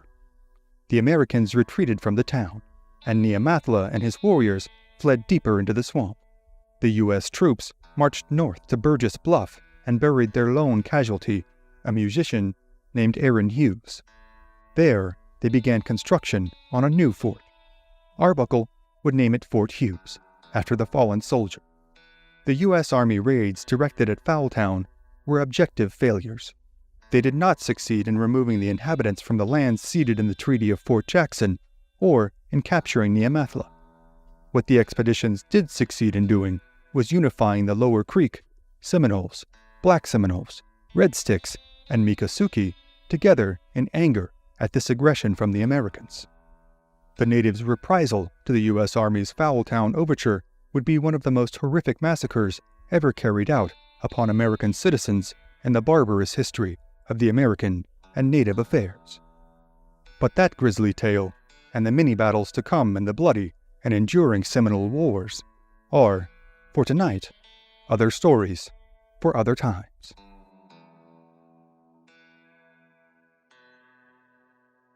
August 27, 1776, New York, New York. The American War for Independence is at long last underway. The siege of Boston had lasted for nearly a year, as American and British forces, under their tactful generals, endeavored for control of the peninsular city. Ultimately, the British, unable to move beyond the city by land and cut off from supplies except as delivered by British ships which were constantly under varying degrees of harassment from American vessels, retreated from the Jewel of Massachusetts, sailing north to the friendly shores of Nova Scotia on St. Patrick's Day, March 17, 1776. A seminal moment that is still celebrated by the heavily Irish city today. After the withdrawal of British forces to the north, General George Washington, Commander-in-Chief of the Continental Army, marched his troops south to New York City to the southern tip of the fast-developing island of Manhattan. The natural geography of New York City presented a multitude of opportunities for the Royal Navy, and Washington anticipated the British would value the vast harbor and waterways surrounding the city. Washington ascertained that if the British controlled the Hudson River, they could bifurcate the northern and southern colonies, and with innumerable loyalists populating the Empire State, it could spell disaster for the hopes of the young nation.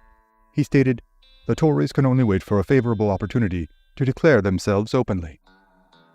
General Lee had preceded Washington's arrival in the Big Apple, having spent many sleepless nights trying to solve the tactical intricacies of the strategic Rubik's Cube that was New York's many waterways, harbors, islands, and land formations. He was so overwrought with anxiety and worry, as well as afflicted with an incapacitating case of gout, that Lee would be carried into the city on a stretcher.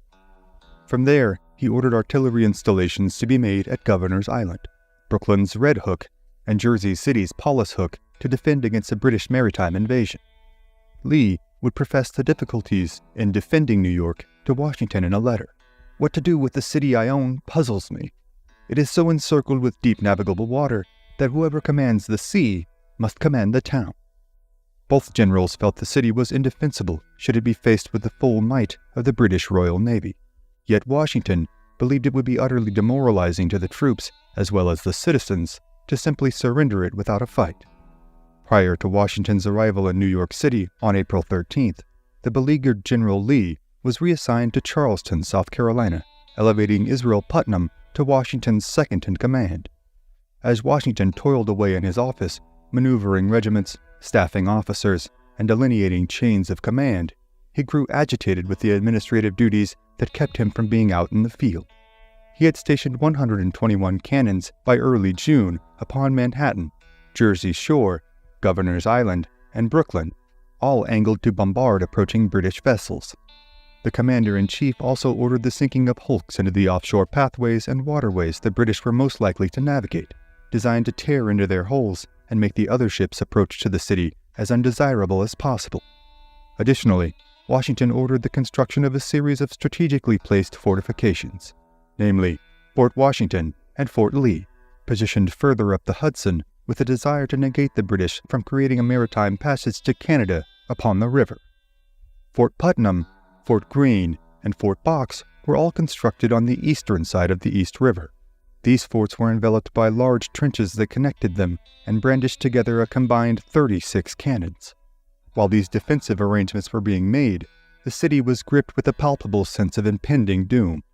Citizens attempted to go about their lives, but this dark cloud dampened their spirits and consumed their conversations. Adding to the uncertainty were the polarized allegiances of the city's residents, with patriots and Tories living as neighbors, as they all fervently waited for the axe of war to fall upon them. These divided citizens offered up strategic difficulties for Washington. As Washington took strenuous effort to conceal his plans, movements, and strategy from falling into British hands as best he could, a more nefarious plot was revealed when it came to light that local gunsmith Gilbert Forbes had been tasked with paying off turncoats and saboteurs, and that the money for these treasonous acts had been supplied by none other than the mayor of New York, David Matthews. Washington had Mayor Matthews arrested from his Flatbush home at 1 a.m, and, under interrogation, Matthews confessed that Governor Tryon had, quote, put a bundle of paper money into his hands. Over a dozen arrests were made as the city was gripped with rumors that Loyalists had attempted to poison Washington's food. The madness neared a fever pitch when a series of reprisals were leveled against the Tories, many of whom were tarred and feathered, others forced to ride the rail, straddling a fence rail carried by citizens, as an angry mob shouted them down, spat upon them, and threw blunt objects at them until they were carried to the edge of town and thrown down onto the hard ground. The fabled summer of 1776 was now underway. On June 29th, Patriot sentries that were stationed upon Staten Island sent word to Washington that 40 British ships had been spotted near Sandy Hook. British General Howe, Washington's antagonist during the siege of Boston, waited for the full brunt of his fleet to advance upon the city, and when the ships first appeared to the New Yorkers, cutting across the majestic blue waters beyond Manhattan, the residents of the town descended into hysteria, bustling about the town to make preparations for the coming onslaught. The moment they had unnervingly expected would not come at once, as they lived for weeks under this sword of Damocles. Howe had under his command an armada of 110 warships and transportation vessels, as well as 5,000 German mercenaries that brought his complete forces beyond 30,000 men. The stage was being set for the largest battle that would take place in all of the American Revolutionary War. While this imposing force cast its ominous shadow upon the city, Howe did not move toward an act of aggression at once. Instead, while some regiments of British troops made camp on Staten Island, as well as Gravesend, Long Island, Howe was content to wait until they had every ship available, with the rest of their fleet now being sailed under the command of his brother, Admiral Viscount Howe, across the Atlantic Ocean. Washington had been granted authority by Congress to recruit an army of 28,501 men, but only commanded 19,000 upon his arrival to New York. On top of this, the men were poorly trained, poorly disciplined, and at times poorly equipped. They'd made a habit of firing their muskets in camp. Fights frequently broke out amongst them, and they used their bayonets as though they were crude tools, often damaging them or simply not fashioning them back upon their firearms. The men had been instructed not to trample over the crops of farmers, but not all obliged this request. The most pressing issue was perhaps their frequenting of what was known as the Holy Ground, the infamous Red Light District, where over 500 prostitutes plied their craft after sundown. Venereal infections soon plagued several regiments, diminishing what was already an undersized force. On July 12th, His Majesty's ships Phoenix and Rose sailed into the harbor towards the mouth of the Hudson. They were promptly fired upon from batteries within Fort George and Fort Defiance upon Governor's Island. The following day, Howe attempted to make an alternative approach, sending a diplomatic envoy with a message for Washington. The deliberations never even got off the ground, as the message was addressed to George Washington, Esquire. Refusing to acknowledge the Virginian's military rank, as he could only be officially viewed as a traitor to the crown, Washington's men refused the correspondence. When Howe tried again 3 days later, this time conferring the letter to George Washington, Esquire, etc., etc., as a semantic workaround for their opposing views, again, the letter was denied. With talks of a peaceful transition of the city to British rule now off the table, the looming possibility of battle had now become an inevitability. Washington had not changed his view in regard to his probability of successfully defending New York City, and instead focused on ensuring the victory for the Brits would come at a steep and bloody price. By the middle of August, roughly 25,000 British and German troops now made camp on Staten Island, or dined on dried pork rations upon the more than 400 transport ships in the lower bay. Of Washington's 20,000 men, due to detachments, illness, and infection, he could only muster a force roughly half that size for his impending clash with General Howe. 9,000 men were stationed within the city. 2,400 were garrisoned at Fort Washington, while 1,800 troops guarded King's Bridge at the northern tip of the island, the location of which was selected to defend against a Loyalist attack that may coincide with the British land invasion. Long Island happened to be one of the most poorly defended sites within the city at large. As soon as Greene would train his men on Long Island, Washington would undermine his progress by repositioning these men somewhere else within the city. This prevented the soldiers from formulating a cohesive understanding of the terrain. Just before dawn on the morning of August 22nd, 4,000 troops headed out from Staten Island under the command of Clinton and Cornwallis, making their way to Long Island. Within hours, all of the troops had landed without incident at Gravesend Bay. The Pennsylvania troops stationed there did not engage the British, and instead fell back, slaughtering livestock and torching homesteads along their way. When the sun had reached high noon that day, there were over 15,000 troops ashore, and with them, 40 cannons. They made their camp 6 miles in at Flatbush, as General Howe ordered they press on no further than that. When Washington received news of this landing, he was incorrectly told that the British force that landed numbered roughly 8,000 men. Washington believed this was a feint, designed to draw his forces away from the heart of the city, and he responded by sending just 1,500 additional reinforcements.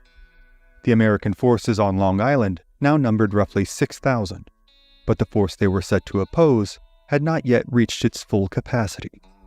The following day, 5,000 German mercenaries joined their British counterparts, bringing the total size of this staunch detachment to over 20,000 men. Israel Putnam had been placed in charge of the American forces on Long Island. He was to command the force from Brooklyn Heights, while Sullivan and Sterling would lead the troops into battle just ahead from Guan Heights. There, the Guan Hills rose up from the ground over 50 meters high, and by stationing his troops here, Washington believed heavy casualties could be inflicted upon the British before the men ultimately withdrew back to Brooklyn Heights. There were 3 main routes that led to the Heights: Gowanus to the west, Flatbush Road to the east, and Bedford Pass beyond that. Sterling held the Gowanus Road with 500 men. Sullivan was to defend both Flatbush and Bedford with a combined force of almost 2,000 men.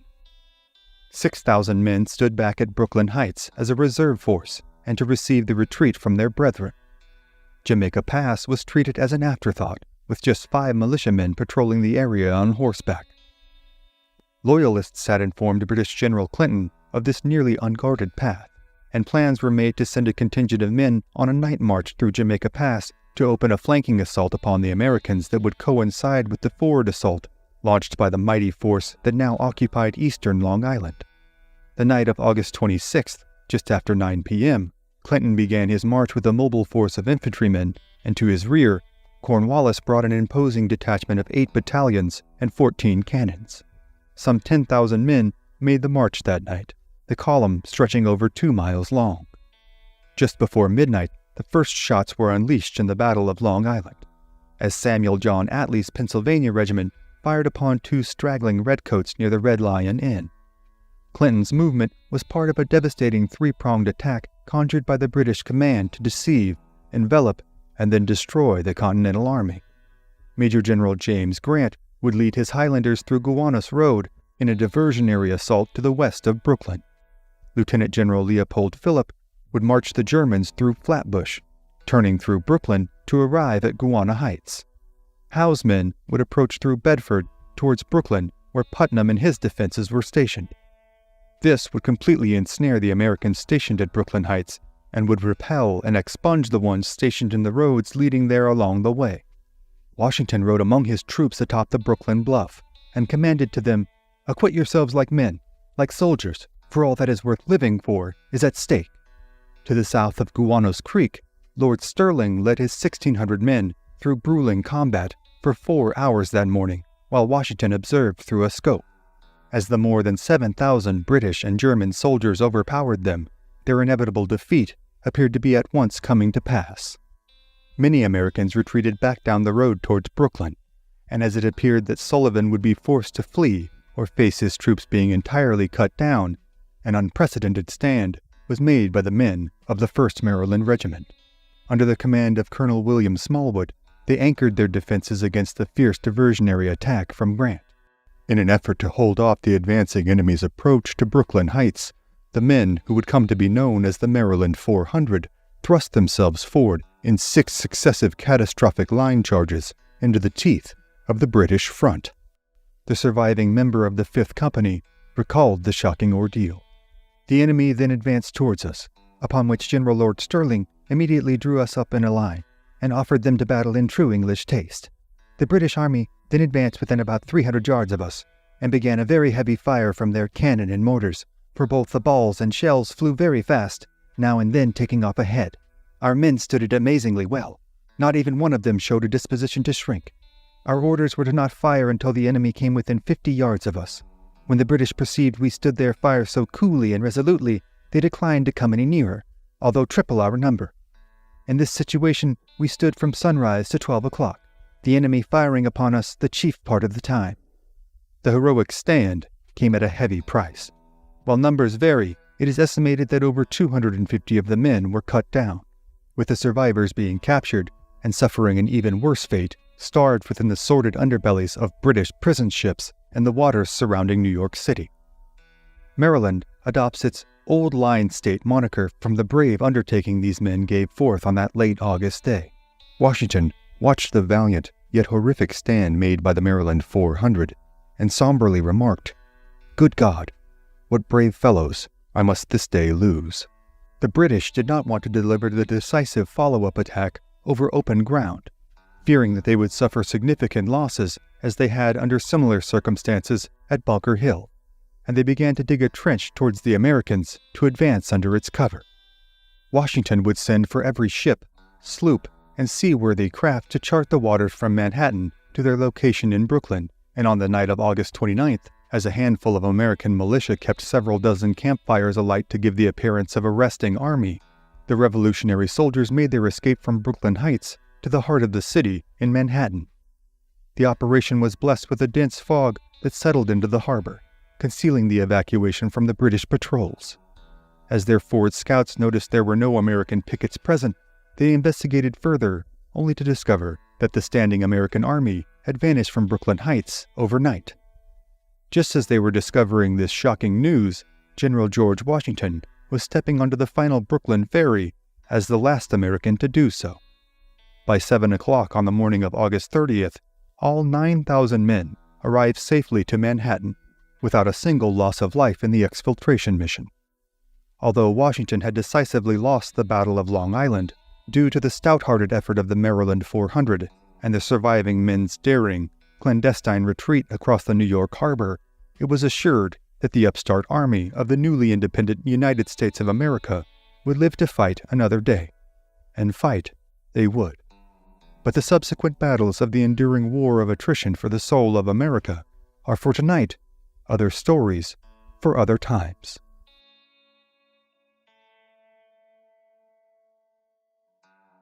August 29th, 1776. Brooklyn, New York. General George Washington and 9,000 of his men are trapped in Brooklyn. During the Battle of Long Island, just 2 days prior, the American lines were cut through by German Hessian mercenaries and British redcoats numbering more than 20,000, executing a perfectly staged pincer movement to ensnare the undersized force of less than 10,000 American troops traveling with columns at night on scarcely guarded roads to attack the Americans on the morning of the 27th from 3 sides. The Continental Army incurred heavy casualties during the battle, but a brave stand by the men of the Maryland 400 that featured them delivering 6 consecutive charges to the lines of the British and their mercenaries would salvage the day, and the war, for General Washington and his young army. The Maryland 400 would suffer over 250 deaths, with the remaining men captured and left to die in the hulls of prisoner ships in New York Harbor. In all, the Americans lost 2,200 men that day, killed, captured, and significantly wounded. With nearly half of the men of the standing army of the American forces trapped in Brooklyn, General Washington had to devise a way to get his men to safety, or the American cause could be lost before it ever truly began. Washington had been outwitted by the British generals. The commander-in-chief held only an elementary-level education. The British commanders, for the most part, held formal educations from prestigious universities and academies, as well as real-world experience in commanding battles on behalf of the Crown all over the world. General Howe, the man with whom Washington would be engaged in this tactical chess match for New York City, was one of the most belligerent generals His Majesty's forces had to offer. While Washington lacked such technical ability, at times making deeply regrettable blunders that would cost the lives of his men and leave the morale of his troops, citizens, and even Congress in a depressed state, he held within himself a constitution and a resolve that was unmatched. It was his temperament to persist onward in the face of overwhelming odds that proved to be his greatest asset. John Adams offered this about the disparity between commanders. He articulated that, in general, our generals have been outgeneraled. Washington would confer with his generals, commanding officers, and elder statesmen. He was a pragmatist of which the highs and lows of war could never fully consume, keeping his eye on the picture at large, foregoing at times his own personal safety or physical limitations to push his men forward. Never was this displayed more openly than in the operation Washington conducted to withdraw his forces from Brooklyn across the East River. The general sent word to Manhattan for every seaworthy boat, vessel, and ferry to make its way to Brooklyn, and as the British dug a series of trenches to launch the fatal attack upon the trapped Americans, unwilling to charge over open ground and suffer large casualties the way the Redcoats had at Bunker Hill, Washington was writing about his men, essentially never leaving the mount of his horse for 48 hours, as he planned, executed, and delivered upon a miraculous exfiltration to Brooklyn.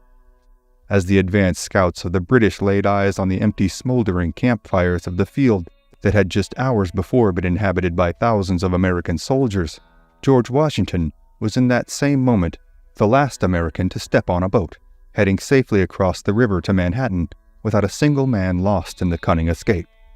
The coup de grace that General Howe had been salivating over for the better part of 2 days, since managing to surround the struggling Americans in Brooklyn, would not come to pass. A dense fog and scattered showers provided the necessary cover for the Americans, concealing their movements from British patrol ships and scouts. The midnight escape from complete disaster was enough to buoy the fading spirits of the Americans for a brief moment, but the reality of the tens of thousands of British Allied troops on the island and the hundreds of the Royal Navy ships that now surrounded New York could not be long avoided.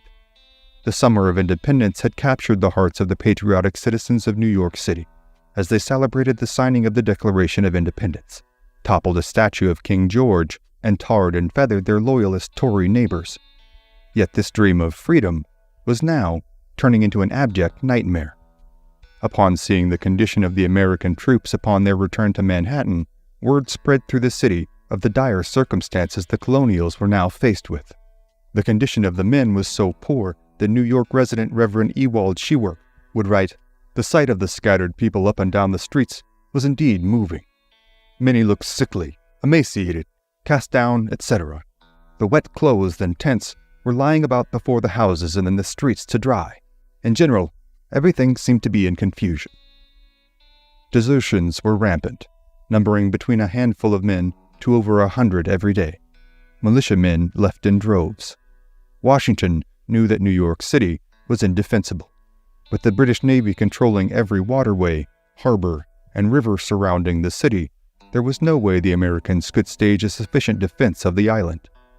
Washington's original goal was to make the British incur a heavy price in casualties for taking the town. However, that now appeared highly unlikely. Once the American general had arrived back in Manhattan, he decided to set up his headquarters in the mansion of Roger Morris, located atop a hillside in Harlem Heights. The beautiful views and comfortable surroundings of the palatial estate were in stark contrast to the inner turmoil the commander-in-chief was experiencing. He would refer to these days in retrospect as some of the most trying in all of his life. George Washington, just 44 years of age at this time, was faced with the most significant challenge he had yet come across in his 4.5 decades on this much-desired continent. After a council of war with his top officers, Washington was neutral on the issue of burning the city of New York to the ground before retreating from it. It was accepted by the council that the Americans would not be able to hold the city. The question was, should they hand the British the comforts of the young, flourishing city's infrastructure, or burn it to the ground before retreating, costing many Americans their homes and businesses in the process? Washington left this decision up to Congress, who ultimately were granted the authority to make the call. Congress voted the city would not be burned, and that it would in all likelihood be taken back by the American forces in due time. Their timeline would end up being a grave miscalculation of the British's ability to entrench themselves within New York. General Howe sent a peace overture to Washington on September 2nd, after he paroled General Sullivan as a prisoner of war.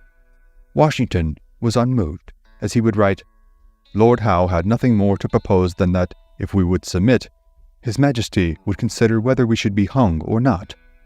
The commander-in-chief knew that he was not merely fighting for the independence of his young nation, but for his life, perhaps his family's lives, and for the fertile grounds that had become home to him in Mount Vernon. For all of his superior education in tactics and strategy of battlefield command, General Howe once again stalled before delivering the follow-up attack, this time allowing 2 weeks to transpire between the Battle of Long Island and his next aggressive action. Washington's willingness to listen to peace offerings from the British may have been the reason for this extended pause, as well as the fact that the British were unaware of just how dire the circumstances were for their colonial contemporaries. On September 13th, 4 British warships sailed up the East River. As they did so without a single cannon shot being fired upon them, Washington could only watch and consider what their official plans were.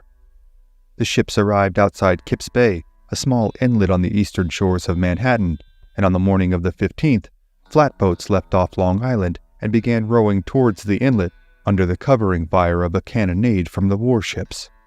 For the next hour, an unrelenting fire rained down upon Kip's Bay from the 5 ships that now surrounded it. A British sailor would write of this, "The ineffective but noisy bombardment shattered the morale of the Green Continentals and Connecticut militiamen at Kip's Bay, even before the landing began." The Connecticut militia was obliterated in shockingly quick order. As their colonel remembered after the battle, "I lay myself upon the right wing, waiting for the boats until Captain Prentice told me, if I meant to save myself, to leave the lines and that the left had given up the lines. I told my men to make the best of their way, as I then found that I had but just 10 of them left with me." Washington had anticipated the British would land farther to the north, and the general learned of the invasion from 4 miles to the north in Harlem because of this when the landing occurred that morning.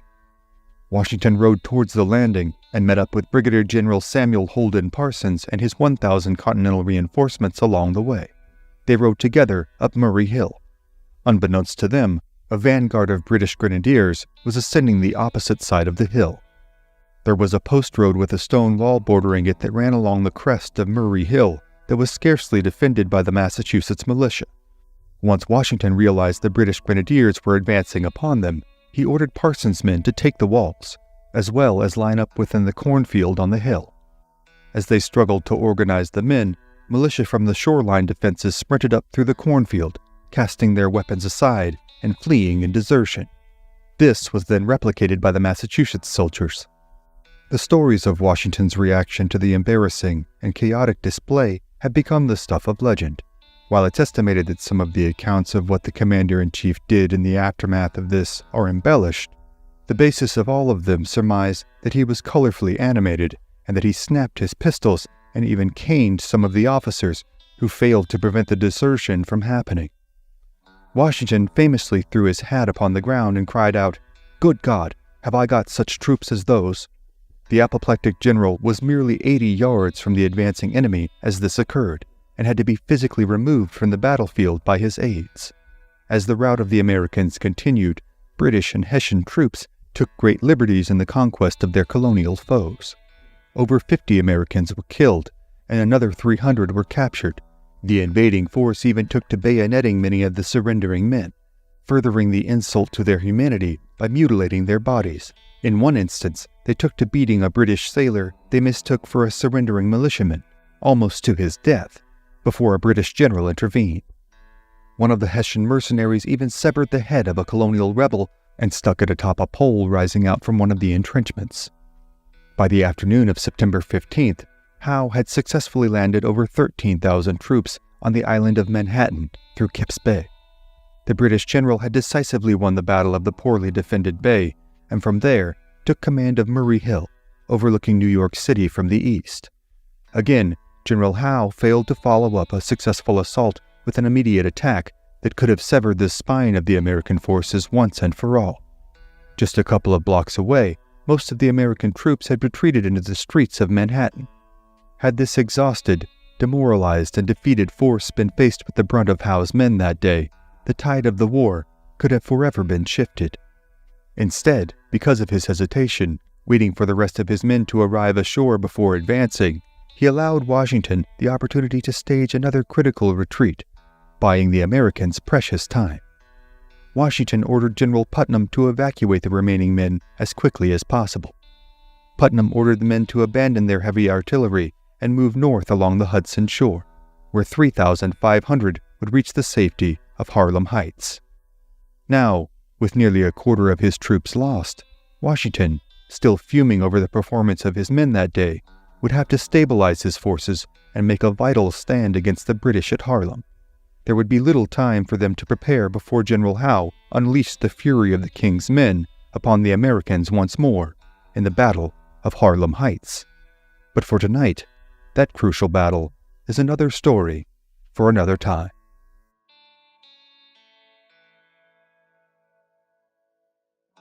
September 16th, 1776, Harlem Heights, New York. A fiery General George Washington wrestles with the inner turmoil that has been brought about following successive defeats to the invading British in the Battle of Long Island and the follow-up attack by the British at the landing at Kip's Bay just the day before. Redcoats, accompanied by their Hessian mercenaries, stormed ashore after Crown ships bombarded the defenses at Kip's Bay with a relentless naval cannonade. The result was an abject defeat for the fledgling Americans. As men broke from their lines and retreated, many were killed or forced to quickly surrender. The British took little mercy upon these unfortunate souls who gave up their arms, with the King's men and their Hessian brethren bayoneting, bludgeoning, and even beheading their capitulating foe. Private Joseph Plum Martin, serving with his Connecticut regiment, joined the retreat that day and offered simply that the demons of fear and disorder seemed to take full possession of all and everything that day. For all intents and purposes, it appeared as though the American forces would suffer a crushing defeat that would cut short their quest for independence.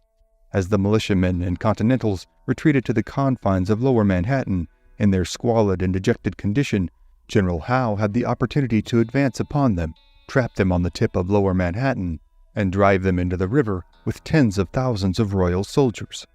General Washington commanded his Major General Israel Putnam to gather the men in Manhattan and retreat north to Harlem, using the eastern side of the island near Hudson River to deliver them from this fatal follow-up attack. He flew on his horse, covered with foam, commanding the men to leave their camps, leaving their cannons and heavy equipment.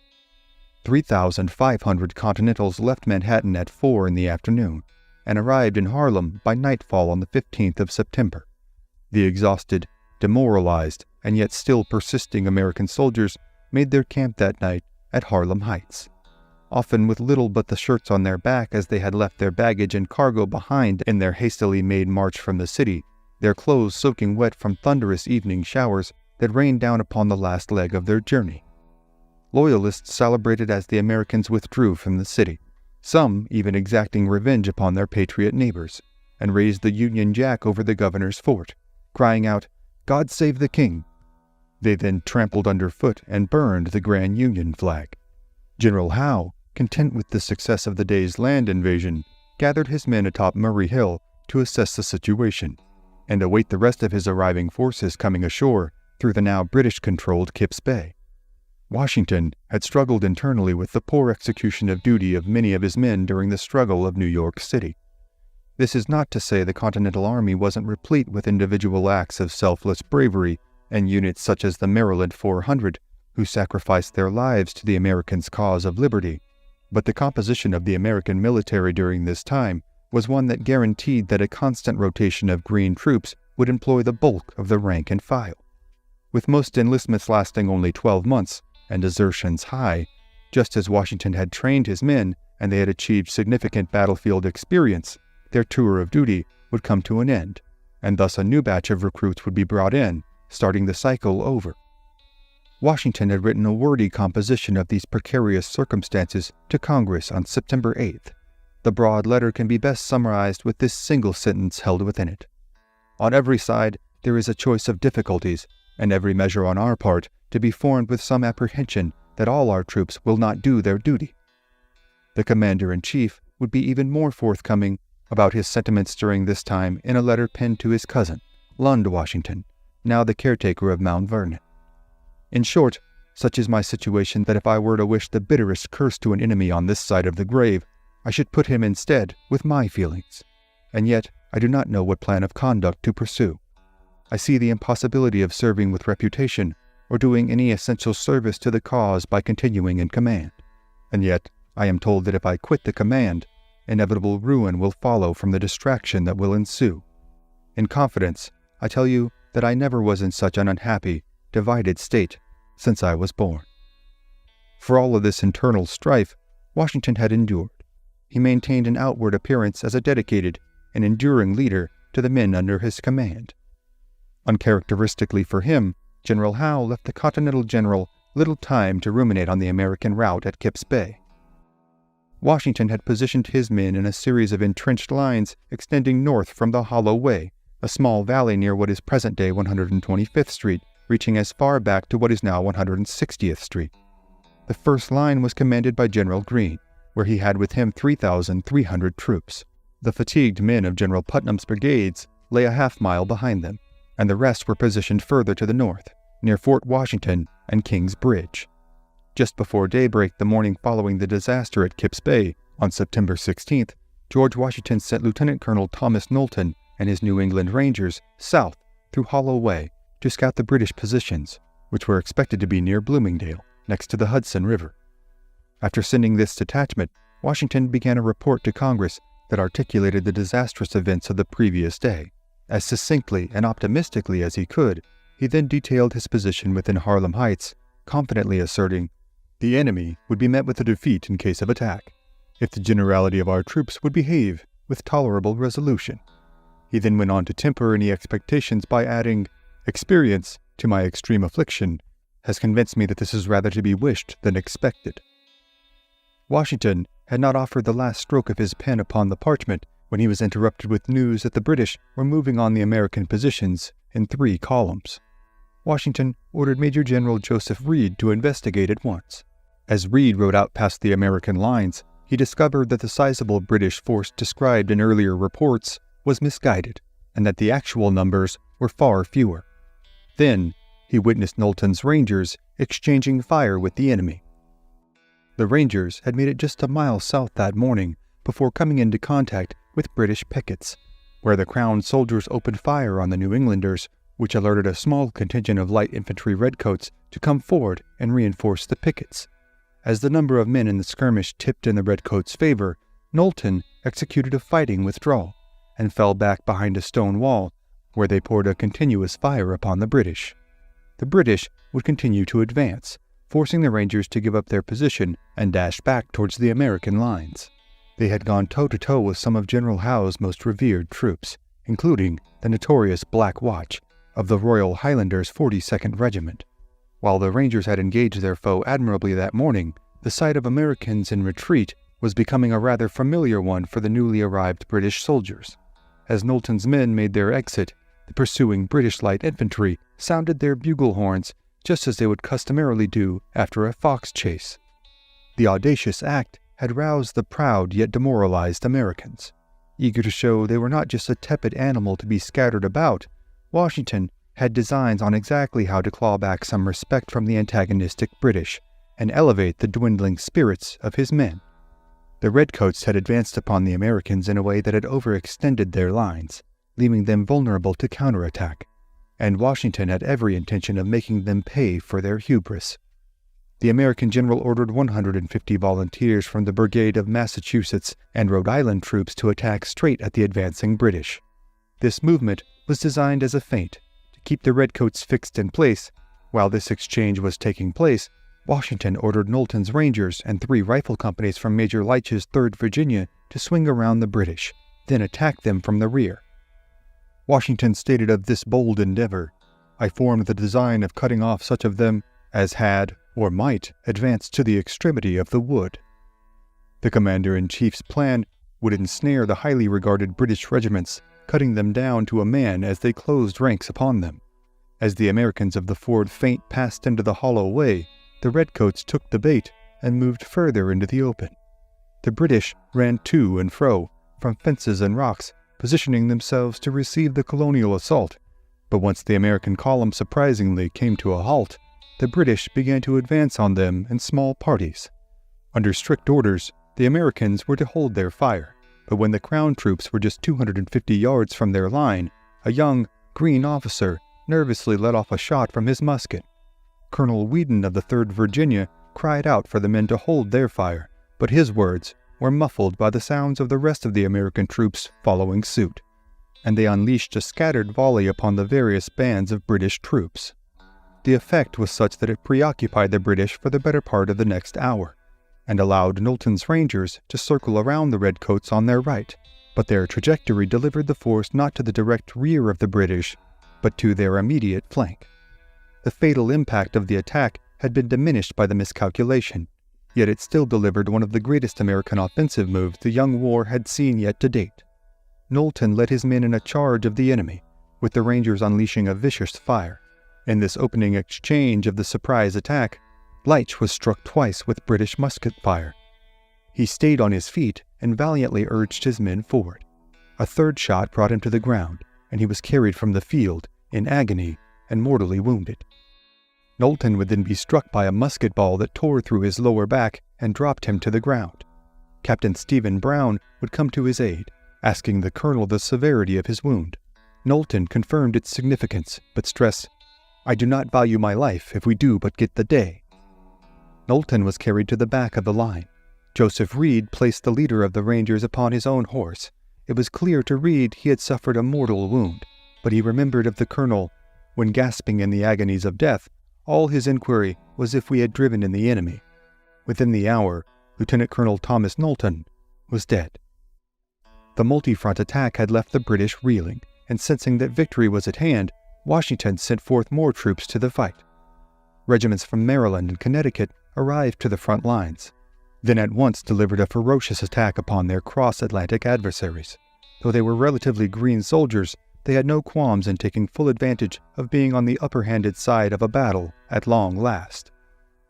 The increased pressure began to drive some of the British into the woods. Others broke ranks and headed south into the wheat fields, yet their officers would succeed in rallying them and reinforcements for the British arrived in varying stages of consequence as a stand-up firefight ensued for the next 2 hours. With munitions for both sides dwindling, Washington grew concerned of a potential British counterattack, and he sent an officer to the front with orders for the Americans to disengage and return to their defensive lines. 33 Americans were killed in the fighting, with more than 100 additional men wounded. The British, however, suffered the brunt of the exchange. Official numbers on losses written by General Howe and his British counterparts were often intentionally misleading, but based on the observable battlefield dead and the dozens of large bloodstains that adorned the former British positions of the engagement, it is estimated the Crown had suffered as many as 300 casualties that mid-September day. In stark contrast to their condition just hours before, the Americans left the battlefield with a spring in their step, giving a triumphant hurrah in unison as they made their way back towards the Harlem Heights encampments. Washington made note of this marked change in demeanor, and what may have been, at least in spirit, the salvation of his emerging army. He wrote, "A surprising and most incredible effect upon our whole army. Every visage was seen to brighten, and to assume, instead of the gloom and despair, the glow of animation." In the aftermath of the American troops' withdrawal from New York City, a fire was set on the morning of September 21st near the southern tip of Manhattan. The flames soon raged north, consuming over 1,000 homes, and only a southeasterly wind that corralled the flames near the river prevented the entire city from being razed. The British suspected the fire was the act of turncoat arsonists, and in a fervor rounded up over 200 patriot rebels. Many were lynched by loyalists. The British could not gather enough evidence to render a conviction on any of the Americans for the fire, though they would capture one of Washington's spies, Nathan Hale, on the evening after the fire. Hale was a member of Knowlton's Rangers, and the recently deceased lieutenant colonel had been tasked with developing a spy ring on Washington's behalf. The young Nathan Hale had been reconnoitering on behalf of the Americans in New York City, and the loss of both men would be a blow to the newly developed intelligence operation of the commander-in-chief. Undercover as a Dutch schoolteacher, Hale had been found to have incriminating documents on his person after he had been detained. Nathan Hale was executed by hanging the following day, and famously offered these last words before his sentence was carried out: "My only regret is that I have but one life to lose for my country." Washington would enjoy hearing the reports of the Manhattan fire, and state he wished more of the city had been burned, but he would never officially be connected to the cause of it, and it's unlikely he would have foregone the orders from Congress to commission it. Nevertheless, Washington had salvaged something of his plans to make the British pay a bloody toll for their acquisition of what now truly was the Empire City. The victory, albeit small, in the Battle of Harlem Heights buoyed the spirits of his men, but it also hardened the resolve of General Howe and his staunch force to purge their rebellious desires from the face of the continent for good. But the impending clashes between the mighty British Empire and her defiant former subjects are, for tonight, other stories for other times.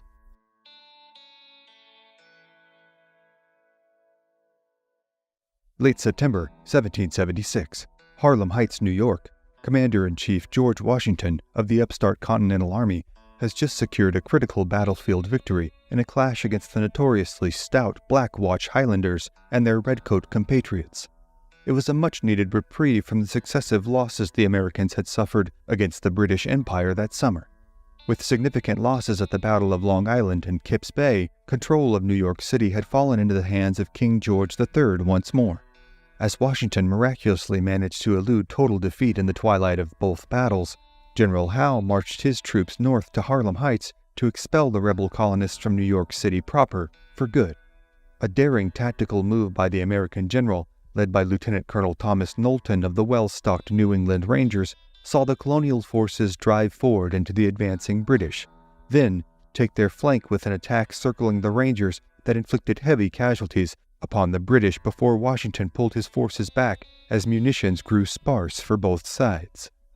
The stalemate elevated the spirits of the fledgling American forces who had been underfed, marginally trained, and on the run from General Howe's forces since their first exchange upon Long Island. It was a bittersweet victory for Washington, as Lieutenant Colonel Knowlton was cut down in the fight, as were a number of other officers. Knowlton had also been in charge of operating the first American espionage ring at the commander's request. A few key prisoner exchanges with the British would help Washington shore up his chain of command with seasoned veterans. However, Washington would also lose a valuable asset in New York City when the young Nathan Hale, one of Knowlton's own Rangers turned spy, was arrested and hanged by British forces as a citywide crackdown took place following a massive fire that threatened to engulf the Empire City after the American army withdrew. Washington wrote a nuanced request to Congress imploring them to provide him with men that were to be conscripted on a permanent basis, with salary, pension, and land grants as part of the offer to recruit and maintain a considerably more professional fighting force. Congress declined their request and would continue to put off doing so for years to come. On October 11th, in the waters of Valcour Bay of Lake Champlain, in upstate New York near the Quebec border, the United States Navy engaged in one of the first battles of the Revolutionary War, and to that effect, one of the first in its history. The Americans under the command of Benedict Arnold had drawn the British fleet into Valcour Bay in an attempt to diminish their opponent's inherent advantages. When the exchange broke in favor of the Royal Navy, an attempt to escape from the British up to Crown Point faced severe weather that stalled the American retreat and resulted in the vast majority of the young Navy's ships being grounded, destroyed, and burned. The Americans managed to inflict some damage upon the British, but would suffer far greater losses themselves, to the toll of 200 casualties, with several critical ships destroyed, including the USS Philadelphia. The British losses were tallied at 40 casualties and 3 gunboats lost. As consequential as this battle would be to the Americans' efforts, it wasn't the most pressing issue of the day for General Washington to address. At Throg's Neck, a small peninsula extending out from the edge of the Bronx, 4,000 British and Hessian troops were transported on 80 sails that navigated through Hell Gate into Long Island Sound, landed, and threatened to trap Washington's army between themselves and the Crown troops in New York City. Howe was once again attempting to turn the Americans' flank, which he had done to great success on Long Island. Yet the Royal General soon discovered he had made a grave miscalculation.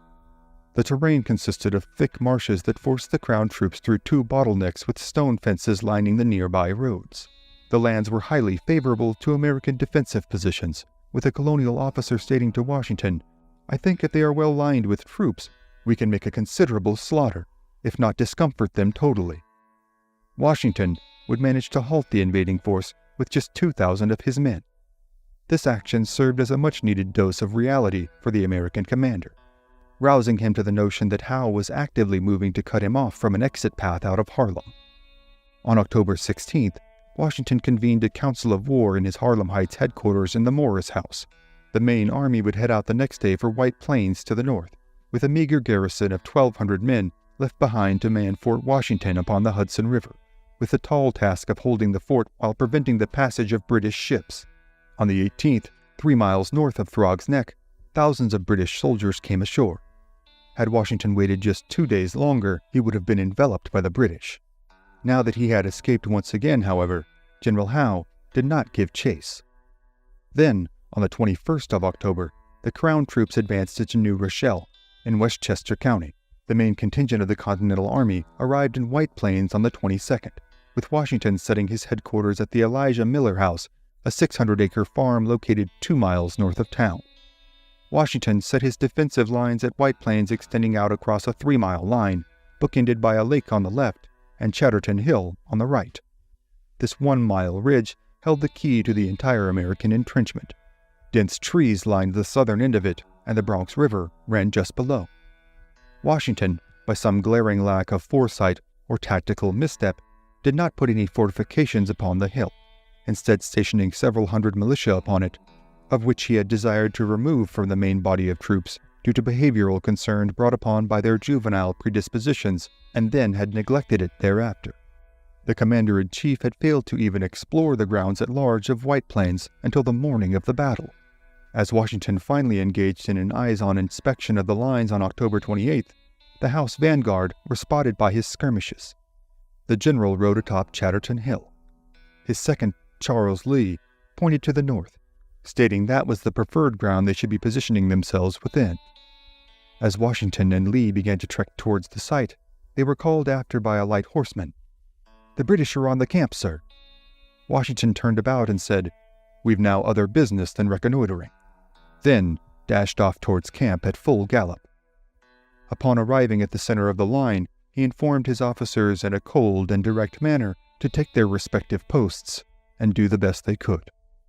The general then took priority in reinforcing the small militia assembled atop the hill with a few pieces of artillery and 1,000 Continental troops who took up their arms behind stone walls that lined the crest of the hill. Then the militia moved to the lower edge of the hill on the right. Howe arrived at the American lines that day with just 13,000 men in tow, most of whom were grizzled German Hessian mercenaries, known for their penchant of taking sadistic liberties when their foe was finally prepared to acquiesce. The British commander saw at once the crucial placement of Chatterton Hill and attacked it directly with 2 columns. The first, the Hessian Brigade, under the direction of Johann Gottlieb Rahl.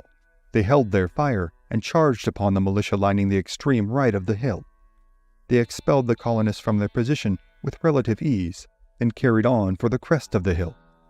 The second column, another Hessian denomination, attacked the front of the hill, but were bogged down as they struggled across the Bronx River and absorbed heavy fire from the Americans. The 2 British regiments to their rear became restless, finding their way across the stream at a section of considerably less depth. Then they mocked the Hessians as they advanced up the hill, still in column.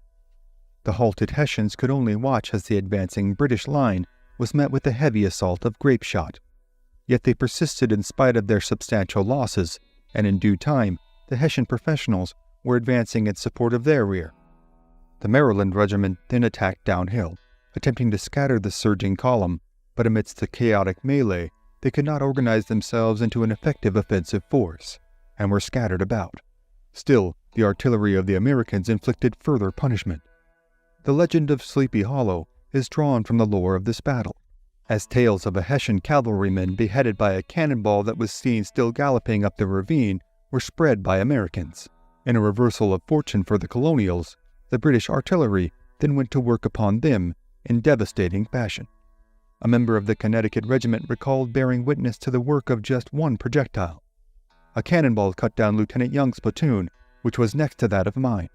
The ball first took the head of Smith, a stout, heavy man, and dashed it open. Then it took off Chisholm's arm, which was amputated. It then took Taylor across the bowels, and then struck Sergeant Garrett of our company on the hip, and took off the point of the hip bone. Those men with their legs and guns and packs, all in a heap. With the militia to their right in full retreat, and the redcoats pressing towards them with bayonets fixed, the Continentals broke apart and fell back. Washington would pay a heavy toll were he to now attempt to take back the hill. Instead, he pulled his troops back to installations due east of White Plains. The defeat had jarred a still reeling American force, in spite of the fact that British and Hessian casualties numbered a total of 276, almost double the amount incurred by the Americans. But the bitter taste the Continentals were left with came predominantly from the regret of a missed opportunity. Having begun with such an advantageous position atop Chatterton Hill, and a doggedly determined foe willing to shed substantial blood to dispossess it from the Americans, they had failed to capitalize on the chance to inflict significant carnage upon their pursuers, and more importantly, to secure a psychological victory over what had proven to be, at this stage, a superior adversary. Perhaps the greatest missed opportunity belonged, yet again, to General Howe, who once more deferred the chance to pursue after a retreating Washington. Instead, Howe spent the next 3 days considering his options before deciding to attack on the morning of October 31st. Amidst word of the British movements, and under cover of night and heavy rainfall, Washington disappeared into the ether once again, dispatching with his troops to the north and raising everything they could within White Plains as they made their exit, burning barns, slaughtering livestock, and leaving many Americans homeless in their wake. The apprehension General Howe displayed in his lethargic pursuit of the Continental Army garnered him the nickname Granny Howe from his men. This said, of course, in jest and only around specific company. A former officer of Howe would write, "Sir William seemed to have calculated just the amount of time needed for the enemy to make their escape." A range of theories have been floated by scholars and historians as to what brought on the British commander's predisposition for such complacency. Howe would even be questioned directly after the war by his own government, as to why he had not pursued Washington more aggressively when given the chance at White Plains. The general could only muster the laconic retort, "For political reasons." Attempting to ascertain what he meant by this, historians have debated several possibilities. In all likelihood, it stemmed from a gentlemanly desire to negotiate a surrender without having to procure a complete annihilation of the Continental Army. Yet, the floated possibilities span from his not wanting to expose a loyalist spy who had been feeding him intelligence on Washington's plans and locations, to a powerful influence above him within the government that had handed down an edict to guide his actions beyond what is understood about the British designs on war, and lastly, and perhaps most glaringly, that the mistress he had taken in Boston during the months-long siege of the city, the wife of British naval officer Joshua Loring, had preoccupied his mind and usurped his better instincts. Judge Thomas Jones, a loyalist historian, compared Howe to Mark Antony, declaring, "Sir William sacrificed an empire for the charms of his Boston Cleopatra." In early November, Howe would abandon White Plains and head back to Manhattan, where he stated he had unfinished business to attend to. Nevertheless, after another defeat, the outlook for the Continental Army heading into the winter was beyond bleak. It would take bold and cunning action from General George Washington to reinvigorate his men's purpose and claw the young nation back into this epic fight. And he would devise a plan to do just that in 2 short months' time, on the night of Christmas, 1776.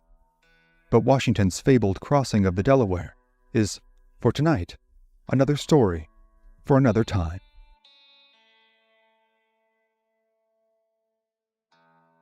December 25th, 1776, the Delaware River, 8 miles outside of Trenton, New Jersey.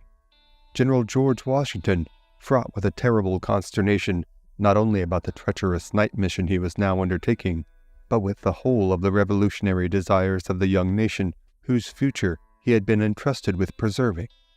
The commander-in-chief and 2,400 of his men set across the icy rivers of the Delaware on that momentous Christmas night in flat ferries and Durham boats, small, well-built vessels designed to bring ore downriver to Philadelphia. With the enlistments of his entire army coming due in just 1 week's time, Washington had staked the fortunes of his men, his new nation, and the actualization of the ideals of the Age of Enlightenment on this one bold and daring quest, a tactical envelopment of the Hessian mercenaries' winter quarters. If it worked, the American cause could find new life in this bitter war. The iconic Virginian had boiled down the whole of everything riding upon his shoulders that night into 3 simple yet unforgettable words: victory or death. Just 2 months prior, Commander-in-Chief George Washington had arrived with his forces in White Plains, positioning them in a broad defensive line spanning 3 miles. A critical error was made by the American general in placing an inexperienced and undisciplined militia detachment upon Chatterton Hill, the key to the American line. It wasn't until Washington finally decided to examine his entrenchments on the morning of October 28th that he would be informed that the British were advancing upon them. With little time to make adjustments, the Virginian ordered more regiments to the hill with a few pieces of field artillery. When Hessian and British forces moved on the hill, they paid a heavy toll thanks to the American cannonade, but they would quickly turn the tide of the battle and impose their own devastating artillery assault upon the Americans. Then, take their critical high ground position, thus forcing Washington to abandon his lines entirely prior to consuming White Plains and strategically set fires before ceding the town to the Brits and heading north away from the reach of General Howe's forces once again. Because the enlistments of American soldiers in the Continental Army were set for just 12 months, on January 1st, 1777, Washington faced the prospect of losing his entire army, devastating any hope of success for the American cause. Washington would write another of what were becoming his voluminous pleas to Congress, petitioning them in as persuasive a manner as he possibly could to delegate further funds towards the recruitment, enlistment, and compensation of a permanent military force that would serve for the duration of the war. The general asked for additional powers to be granted to him, that he have the ability to offer re-enlistment bonuses to current troops, as well as the use of land grants for completed terms of services. Washington penned in his letter that Congress had put far too much stock in patriotism, stating that they feared paying them well would turn them into mercenaries. He professed, "When men are irritated and passions inflamed, they fly hastily and cheerfully to arms, but after the first emotions are over, to expect that they are influenced by any other principles than those of interest is to look for what never did, and I fear never will, happen. The few, therefore, that act upon the principles of disinterestedness are, comparatively speaking, no more than a drop in the ocean. Placing any depends upon such militia is akin to resting upon a broken staff. The commander-in-chief gave an itemized outline of the specific dollar amount, acreage of land, and materials provided that he would require to achieve the necessary army to achieve victory. The disposition of Congress was that the general was bordering on the cusp of securing what could easily become despotic powers. They feared that they would be trading one king for another if they were to grant Washington such singular authority, but they were also aware of what their bleak reality would become were they to lose this fight with the British Empire.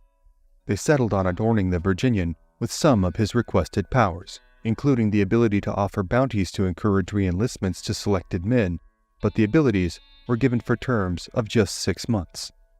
Congress also agreed to enlist a new army beginning with the dissolution of the current force, but failed to recognize the inherent difficulties with undertaking such a task for the American military high command and the inexperienced nature of the troops, who would much prefer a 6-week enlistment in the militia over the paltry salary offered by the Continental Army. General Howe would choose not to pursue the Americans further into northern New York after their victory at White Plains, but would instead turn his attention towards the last remaining American stronghold on the island of Manhattan, Fort Washington. The fortification would have been burned and abandoned by the Americans during their retreat from New York City, but Congress demanded it be held as long as possible to prevent British ships from using the Hudson River as a passage north to Lake George.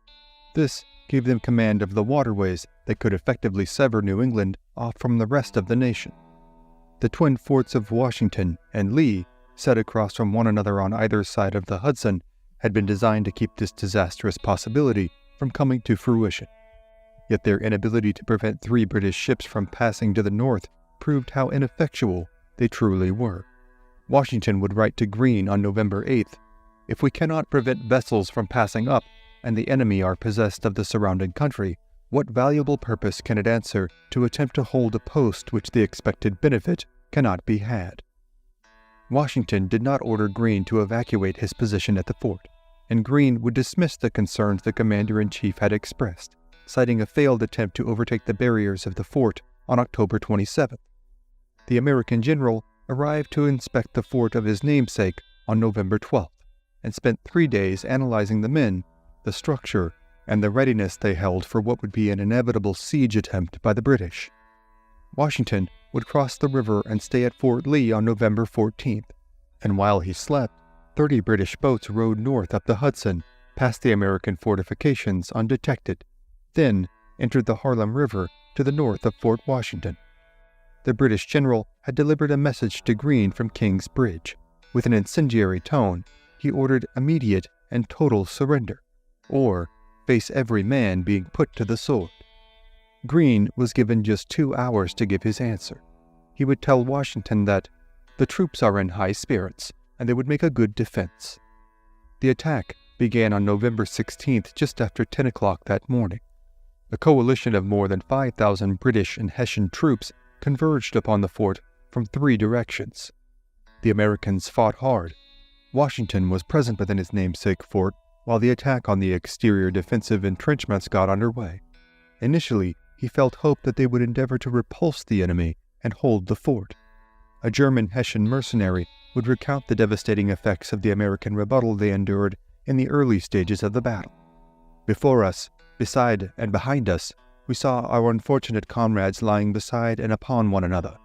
They lay battered and in part shattered, dead on the earth in their own blood. Some whimpering, looked at us, pleading in one way or another that we would ease their suffering and unbearable pain." In spite of these heavy casualties, the British and German men pressed on until they had driven the Americans back into the walls of Fort Washington. At this time, the American command of Washington, Greene, Putnam, and Mercer evacuated Fort Washington, crossing the river to Fort Lee, and within 30 minutes, the entire structure was completely surrounded. Just after 3 p.m., McGraw surrendered along with 2,800 Americans.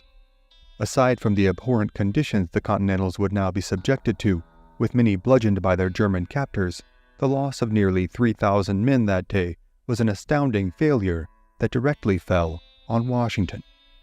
Questions about his ability to command the Americans to any semblance of victory grew louder, with some calling for him to be replaced as commander-in-chief. Cornwallis would take Fort Lee just days later, while the 2,000-man garrison managed to evade capture. Their equipment and artillery would fall into the hands of the British. Cornwallis would chase the Americans, now just a scant force of 4,000 fatigued, malnourished, and demoralized men, through New Jersey, with Washington leading them to safety in Pennsylvania when Howe again ordered a halt to the British pursuit. The American citizens of eastern New Jersey, who had now fallen under Crown rule once more, faced vicious abuse from the conquering army. Many fled from their homes as refugees to the south to more hospitable lands. On December 11th, Congress convened and ordered a day of fasting and prayer, as the situation for the young nation grew ever more dire by the passing day. They then granted Washington complete authority to carry on the war, and afterwards abandoned Philadelphia and moved their future proceedings to Baltimore. On the 13th, the Continental Army's second-in-command, Major General Charles Lee, was captured in a tavern by 70 British cavalry in Basking Ridge, New Jersey. Lee had ignored Washington's orders to cross the Delaware and join him in Trenton Falls, opting instead for the opportunity to achieve glory and increase his stock with Congress by launching his own attack on the British in New Jersey. Lee had been separated from the main body of his troops, where he was captured with ease and transported to New York City. The following day, after the general was taken into custody, General Howe called an official end to the British campaign season of 1776 and sent his army into winter quarters. Howe would station the men in several detachments throughout town in and around New York City and throughout New Jersey. He felt this separation of forces would be under no threat from the beleaguered Americans who were on their last legs after a devastating summer and fall. American General Joseph Reed wrote the commander-in-chief in an attempt to rouse them from their perishing state. "We are all of opinion, my dear General, that something must be attempted to revive our expiring credit, for even a failure cannot be more fatal than to remain in our present situation. Some enterprises must be undertaken in our present circumstances, or we must give up the cause." On December 20th, General Sullivan, who had been captured and then released as part of a prisoner exchange, was able to gather together Lee's men, some 2,000 in total, and trek them through a blizzard to Washington's camp.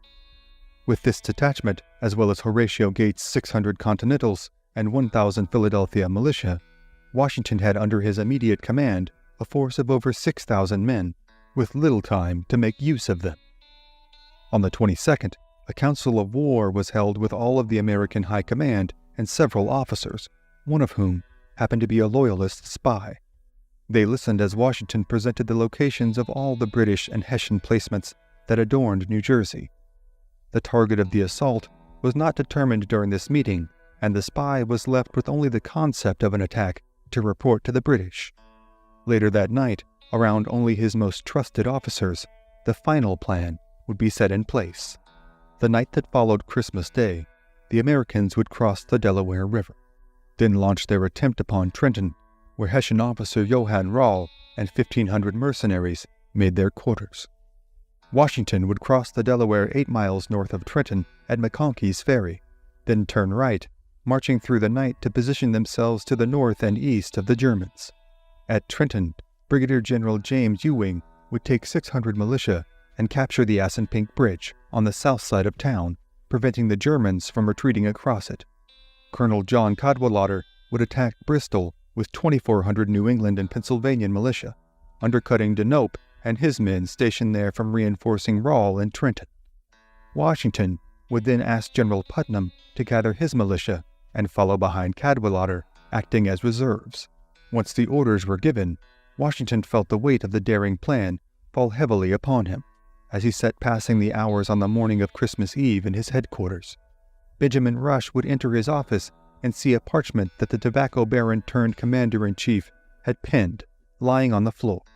It held the Virginians' summation of their shared condition. Rush stared upon the paper and read some of the general's most famous words.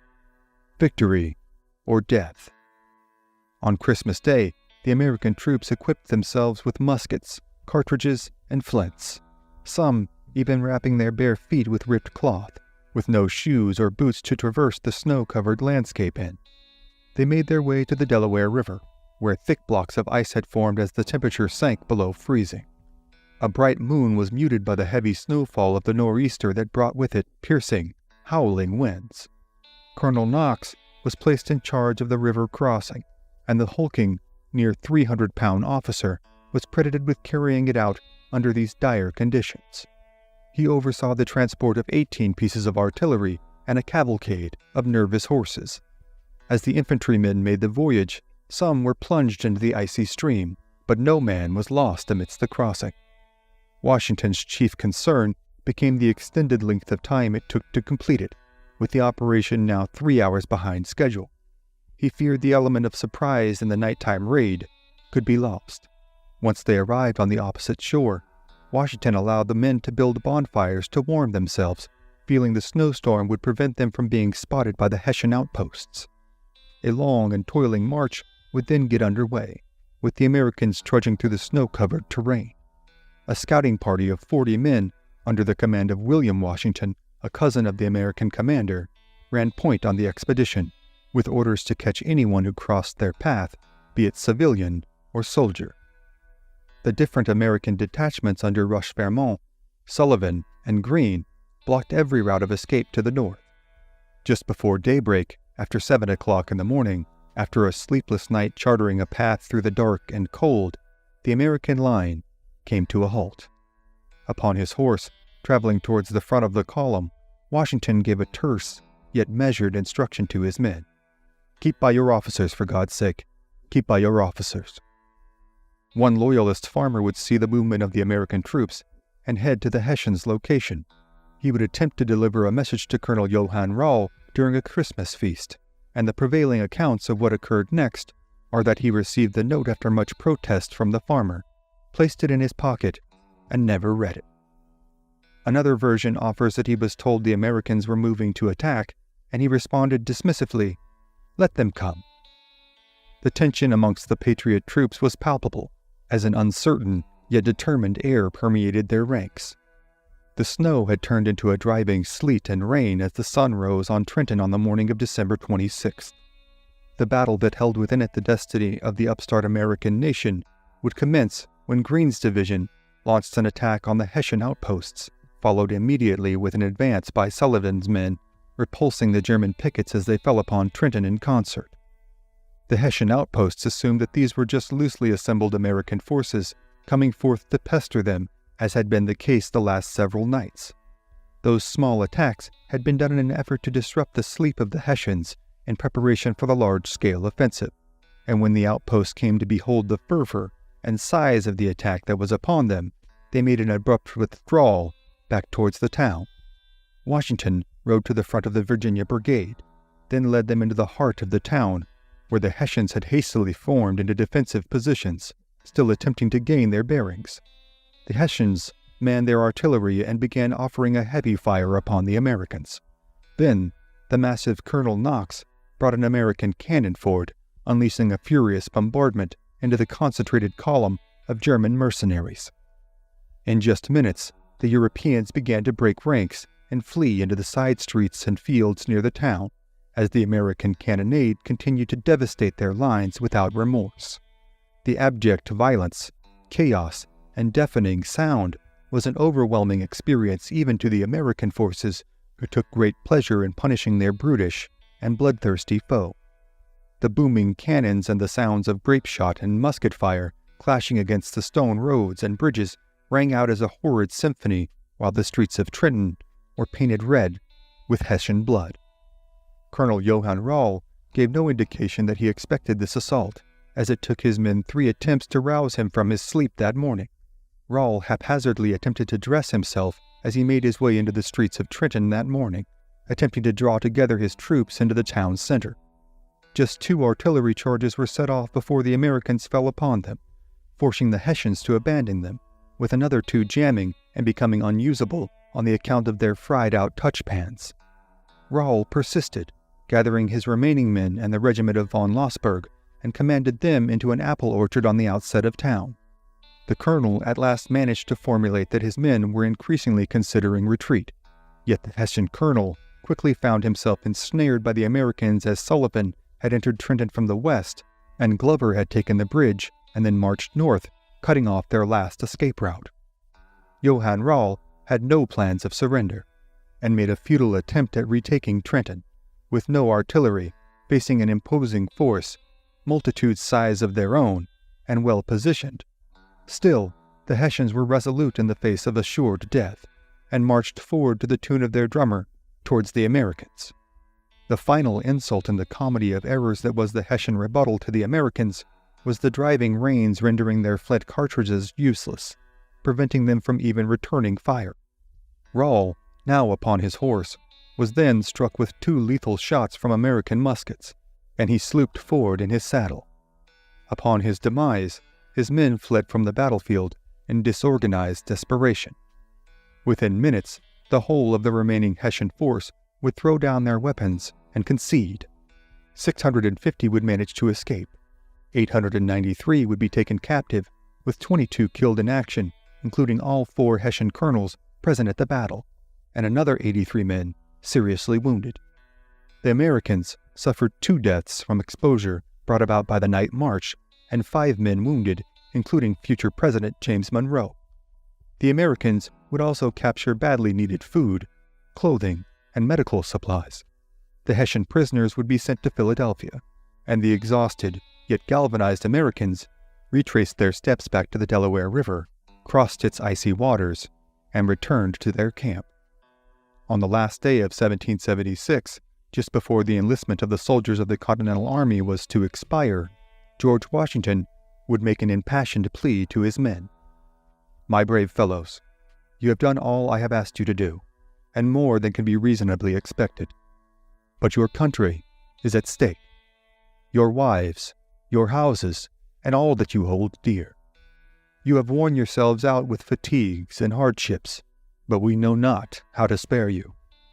If you will consent to stay 1 month longer, you will render that service to the cause of liberty and to your country which you can probably never do under any other circumstances." Roughly half of the men who heard Washington's words would agree to stay on. The Battle of Trenton had saved the cause of the American nation, but their war for independence was far from over, as the awakened British Empire would move swiftly to dampen the spirits of the rebellious Continentals. But the many tales of blood and heroism that would follow in the Revolutionary War are, for tonight, other stories for other times.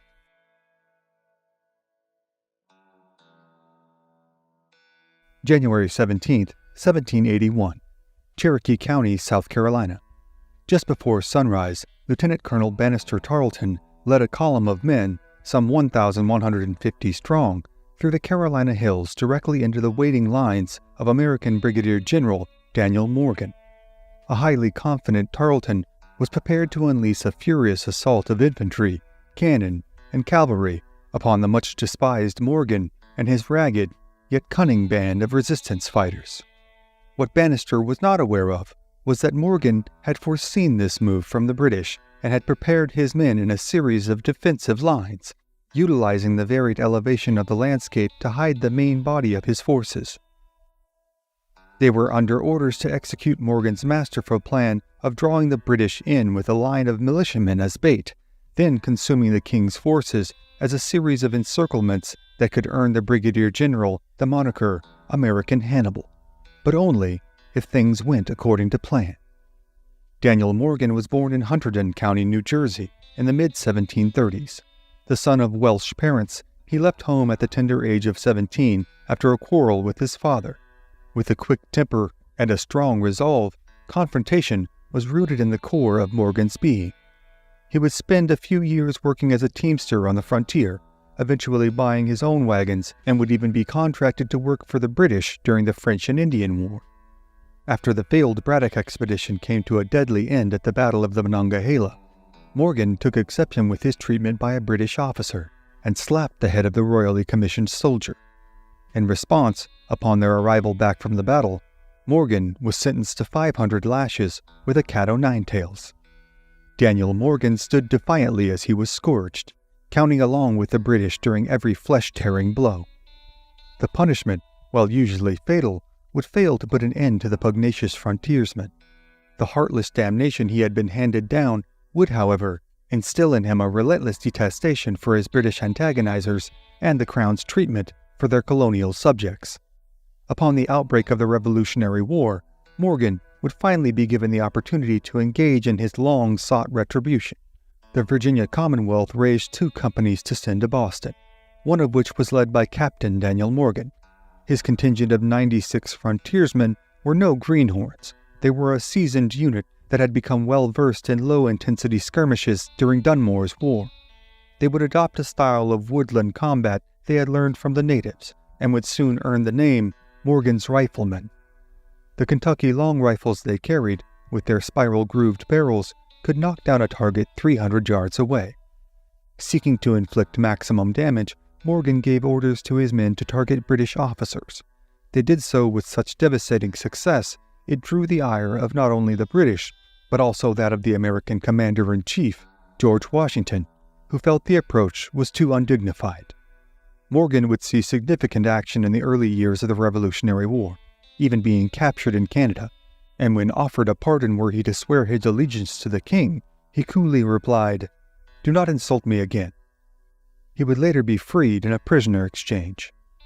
Upon his release, George Washington would petition Congress to promote Morgan, writing he would recommend to the particular notice of Congress Captain Daniel Morgan, a good and valuable officer, a fit and proper person to succeed.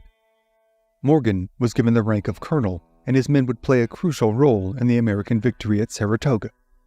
While the early years of the war were highlighted by significant battles throughout the northern colonies, many of which were commanded in the field by General George Washington, in 1780, the Southern theater would rise to increasing prominence. Major General Charles Cornwallis was a fixture of the early British campaigns during the onset of the war in the Northeast, this success coming after a failed siege of Charleston under General Clinton in 1776. In November 1778, Cornwallis returned to England to tend to his ailing wife. She would pass that winter, and the British general would return to America and serve under Clinton once again, this time with designs on successfully capturing Charleston and then conquering the American South. In May 1780, the British would achieve their long-sought conquering of the coastal South Carolina town. After 6 long weeks of being under siege, Major General Benjamin Lincoln would surrender, along with 5,500 men and every one of their sloops, schooners, and frigates. It was one of the worst American defeats in the entirety of the war. September 1780 would see an uptick of movements throughout the South. At Hillsborough, Brigadier General Horatio Gates took command of an extremely depleted force. The 2 regiments that made up the main body of the Southern lines amounted to only 1,241 men, just over 900 of which were infantry. Morale was extremely low, even for the depressed standards of the Continental Army. In the North, Washington's army had its most recent engagement at Monmouth Courthouse in the spring of 1778. A strategic draw, Clinton would take the British into New York City, where they would entrench themselves in defensive positions, with their naval superiority commanding the shores around them. 2.5 years of stalemate had now passed, with Washington unwilling to lay siege to the impenetrable Empire City, and Clinton unwilling to pursue his foe and leave his advantageous stronghold. Major John Andre, an aide-de-camp to General Clinton, was captured with documents on his person signed by West Point Commander Benedict Arnold. It was discovered that Arnold had been cooperating with the British for over a year. Andre would be hanged for his part in the malfeasance, but Benedict Arnold would escape and go on to become the most notorious turncoat and saboteur in American history. As Cornwallis brought his army to Charlotte that month, he fashioned his plans for garnering total control of the southern United States. Cornwallis sent troops north to Salisbury after he captured the Queen City, throwing North Carolina into a fit of hysteria, as the state legislators scrambled to come up with a solution to the royal encroachment. Horatio Gates knew his men were scarcely capable of standing toe-to-toe with Cornwallis's sizable force, but there were possible advantages the Americans held that he sought to exploit. First, A hit-and-run, antagonistic style of guerrilla raids could be used to weaken their enemy. This could allow for the Americans to increase morale, achieve small strategic victories, and avoid the bulk of their forces being captured, as had been the case at Charleston. Additionally, the irregular hill country of the Carolinas was little known to the British High Command.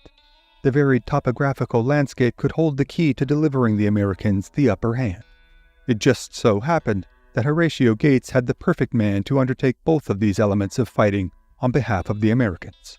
Daniel Morgan, the hard-fighting, hard-drinking gambler from Winchester, Virginia, was the picturesque embodiment of the rugged individualism that bore itself from the American frontier. Morgan was not one to be subjugated or talked down to.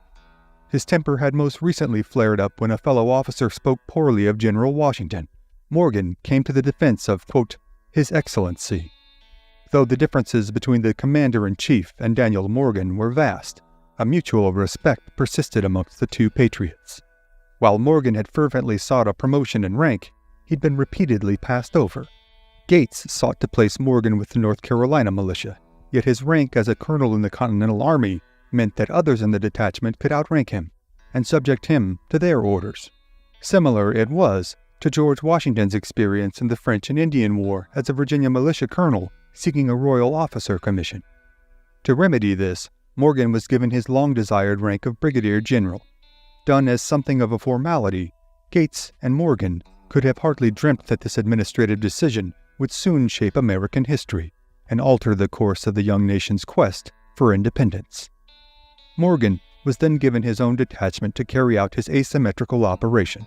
3 companies of Continental Infantry, 60 Virginia riflemen, and 70 cavalry that included the small body of dragoons led by William Washington, cousin to the top American general. The British had gone into their winter quarters in Winnsboro, South Carolina, allowing Morgan's brigade valuable time to organize and provision themselves, but their task would not wait until the spring to be carried out. Among the harassment offered to the British by Morgan's men that winter would be perhaps the most unlikely and comical victory for their unorthodox crusade. Colonel William Washington had left the sick in his camp, with tents up and campfires alight, to give the illusion that they still occupied it should any British pickets scout it out. Then he took his cavalry regiment, using an indirect backwoods path, to the garrison of Henry Rugeley. Washington secured the surrender of Rugeley and his men using only a pine knot and a brilliant bit of posturing. Otho Williams recounted the farcical success in his journal. It seems that Colonel Washington humorously ordered his men to plant the trunk of an old pine tree in the manner of a field piece, pointing towards the garrison, at the same time dismounting some of his men to appear as an infantry. Displaying his cavalry to the best advantage, he sent a corporal of dragoons to summon the commanding officer to an immediate surrender, no doubt insisting that once the American artillery opened fire, Mr. Rugeley's fort would be reduced to little more than splinters and the garrison flattened. 103 British surrendered to Colonel Washington without a single shot fired. Nathaniel Greene was selected by George Washington to be the commander of the Southern Department of the Continental Forces. Greene chose to divide his army, placing part of them under the command of Morgan. Additions to his detachment now included 400 soldiers from Delaware and Maryland, as well as several from the Virginia militia. Militia from South Carolina would be added to his forces before New Year's. Greene had tasked Morgan with guarding a territory to the southwest of Charlotte to protect its citizens and to forage the area. Cornwallis received word of Morgan's location and feared it threatened his men. He ordered Lieutenant Colonel Bannister Tarleton to attack their position and prevent the nearby British Fort 96 from falling under siege by the Americans. Tarleton, the spry 26-year-old officer, would head out on the night of January 16th, with a single column reinforced by the men of the 96. American scouts delivered word to Morgan of the British advance, and Morgan retreated to the north with his men. He selected his desired battlefield location for strategic and psychological benefit. The grass-covered knolls of the locale known as Hannah's Cowpens, and its placement between the Packalote River to their front and the Broad River to their rear, would ensure that the quick-to-retreat militiamen would have no easy exit, forcing them to stand and fight. Positioning his men between the two streams was not the only adjustment Morgan would make regarding the inexperienced segment of his forces. His plan would face his militia front and center, suspecting that the British would attack them head-on, This front line of novice troops would invariably break and begin to fall back. Morgan had designs on just that happening. The American general had placed his Continentals on the hill that the militia would retreat up, out of sight of the British. Colonel Washington's dragoons would be laying in wait behind the second line, with a detachment of pickets placed on the American right. The night before the battle, Daniel Morgan gave an impassioned speech to his men. He removed his shirt and showed the grisly, spider-webbed scars that canvassed the flesh of his back and shoulders from his lashing. The ruthless and unforgiving nature of the British was emphasized, and the troops were implored to follow their orders to a letter, and that if they did so, a great victory for the Americans would be won. Before dawn on January 17th, Daniel Morgan watched from atop a hill the movements of Banastre Tarleton and his British column. Morgan bellowed out in his deep, booming voice, "Get up! Banny's coming!" The men grabbed their rifles and took their positions, then waited for the oncoming storm. Morgan rode down to the militia that comprised the front line, giving specific orders to the men not to fall back to the hill until they had delivered 2 volleys to the British at close range. Tarleton attempted to ascertain the distribution and stature of the American position that morning, but his failure to properly reconnoiter his adversary and the haste at which he had led his men into battle would prove utterly disastrous. Lieutenant Roderick Mackenzie of the 71st Regiment would recount the failures of Tarleton. Without the delay of a single moment, and despite of extreme fatigue, the Light Legion infantry and fusiliers were ordered to form in line. Before this order was put into execution, Major Newmar, who commanded the latter corps, posting his officers, the line far from incomplete, was led to the attack by Lieutenant Colonel Tarleton himself. Impatient and overconfident, Tarleton could not even await the proper deployment of his infantry before leading them forward into what, for virtually all of them, very soon amounted to death, injury, or capture. Once the British advance was within shooting range of the American front line, the South Carolina militia let loose a devastating opening salvo. Several British officers were targeted by the militia and were killed just as the battle had begun. The British then answered back with their own round of fire. The Crown muskets aimed high and did little damage to the militia. While Morgan had explicitly ordered the front line to fire 2 volleys before falling back to the position of the hidden Continentals, most began to retreat after the British offered their retort, with the cavalry covering for their withdrawal. The British light infantry made their charge, with bayonets fixed. The militia who had not fallen back then delivered their second shot, stunning the British advance and stopping them cold. The American Continentals took staggered steps between their lines to facilitate absorbing the retreating militia into their ranks. This nuance was put in place ahead of time by Morgan, who had exhaustively planned his vision for the battle down to every conceivable detail. The British, emboldened by the sight of their fleeing enemy, disregarded protocol and gave chase, breaking from their usually disciplined formation. As they crested the hill, salivating at the prospect of a day soon to be won, they locked eyes on the main body of the Continental Army that stood waiting to receive them. The stunned British had little time to react, as a torrential fire was opened upon them from just yards away. They were cut down wholesale, with staggering numbers of casualties inflicted. The third line of the Americans could only listen as the agonizing cries of their foe and the blistering sound of the musket fire consumed the air as they waited. Tarleton, aghast at what he had delivered his troops into, quickly attempted to course-correct and sent his dragoons to hunt down the fleeing militia that had not fallen back to the Continental's position, and the British cavalry soon fell upon them as their sabers glittered above their heads in the cold winter's sun. The British cavalry had become separated in their overconfident pursuit of the isolated Americans. Colonel William Washington's dragoons stormed down into the British horsemen, cutting through them before they even realized the error they'd committed. On the main line, the British and Americans traded hellacious blows. The calamitous fighting stimulated Tarleton to send the 71st Highlanders and the reserve cavalry to the American right flank, thinking this would serve as the coup de grace. The Scottish Highlanders marched upon the right flank of the Continentals. As their bagpipes pierced through the roar of the rifle fire, the order was given to reposition the American flank and face the Highlanders head-on, but the command became interpreted as a call for retreat. Company by company, the entire Continental line followed suit as they observed their peers falling back. American officer John Howard acted swiftly and used the opportunity of the retreating young men to reposition the lines to better address the flanking assault by the Scots. The quick-thinking Howard had saved the battle from disaster.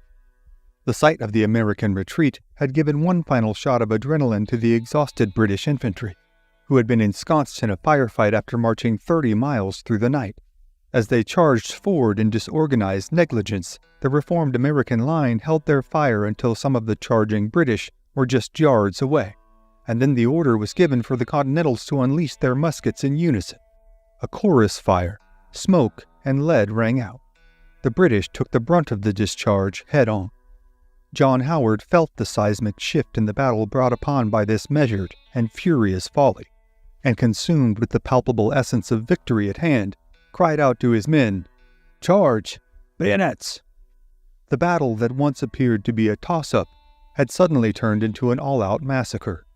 The Americans gave chase, butchering the stunned redcoats as they stumbled across the sloped terrain, others falling to their knees, begging for mercy and offering their surrender.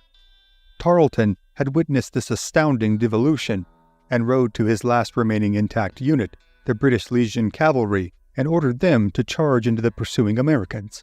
But they disregarded his command and fled from the battlefield.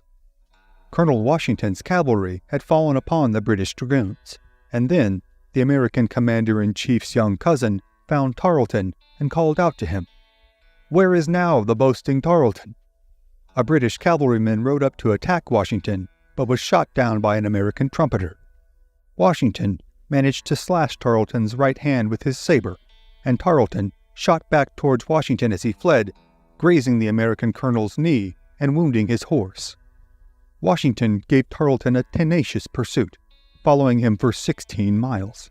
Yet Tarleton managed to escape into a plantation.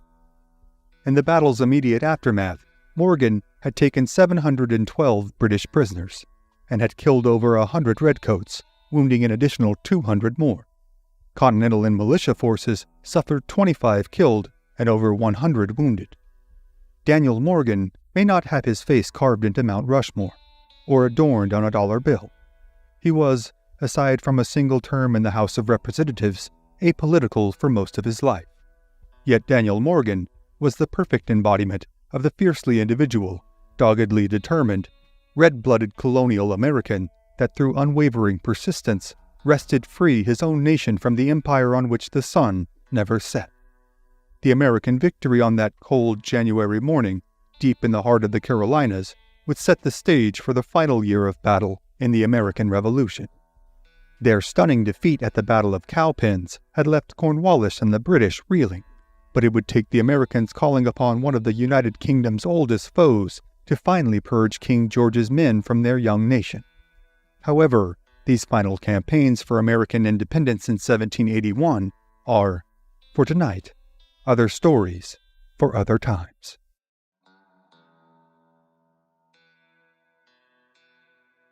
September 28, 1781, Yorktown, Virginia. After 6.5 grueling, hard-fought years between the Americans, viewed as either patriots or rebels, depending on which side of the war your perspective granted, and the British Empire, the war was finally, at long last, on the precipice of coming to an emphatic and even more improbable conclusion. An overland march by George Washington had delivered 9,000 men from the northeast to link up with 11,000 French soldiers under the command of Marquis de Lafayette and Comte de Rochambeau. It would give Washington the largest force under his direct command in the totality of this enduring war. As the autumnal sea breeze began to flow through the coastal British entrenchments at Yorktown, General Cornwallis was in the most perilous circumstance he had yet found himself in during the entire conflict. With his back to the sea, and French naval ships creating a blockade to prevent their ability to flee to safety, George Washington had both his men and the French forces positioned for an all-out bombardment of the British after encircling their southern route of escape from the town. Washington would hold the most advantageous position he had throughout the entire war for independence, but the changing weather offered up a stark timeline. The French naval support would be setting sail from Virginia by November to avoid being docked for the winter. The commander-in-chief could not simply starve the British out of the city. He would have to unleash a torrential storm of steel that the British could certainly not hesitate in attempting to return upon the Franco-American forces in kind. George Washington's improbable quest to lead his young nation to independence had been littered with disappointment, defeats, and the blood of tens of thousands of American patriots. Yet, as much to Washington's surprise as anyone, the hand of fate had turned at last in the Continental's favor, and over the course of the next 6 weeks, the destiny of the American nation would finally be decided. Just over 14 months prior, in July of 1780, over 5,500 French troops landed in Newport, Rhode Island. Their intention was to lend support to Washington's men in their quest to dispossess New York City from the British after 4 long years of Crown rule. The British would be outnumbered nearly 2-1. French Admiral de Grasse was taking his fleet to the West Indies, but would then be able to lend his support to the American cause. The crux of the deliberations between the American general and the French High Command centered around the point of attack. Washington felt the best way to defend his beloved Virginia, now overrun with the British, was by delivering a comprehensive campaign upon New York City, forcing Clinton to disregard his southern interests and march his men north to the Empire City in an attempt to repel the Americans. Rochambeau agreed to Washington's plan, but the question of where de Grasse's fleet should be utilized when it arrived from the West Indies would become a point of contention between this new Franco-American coalition.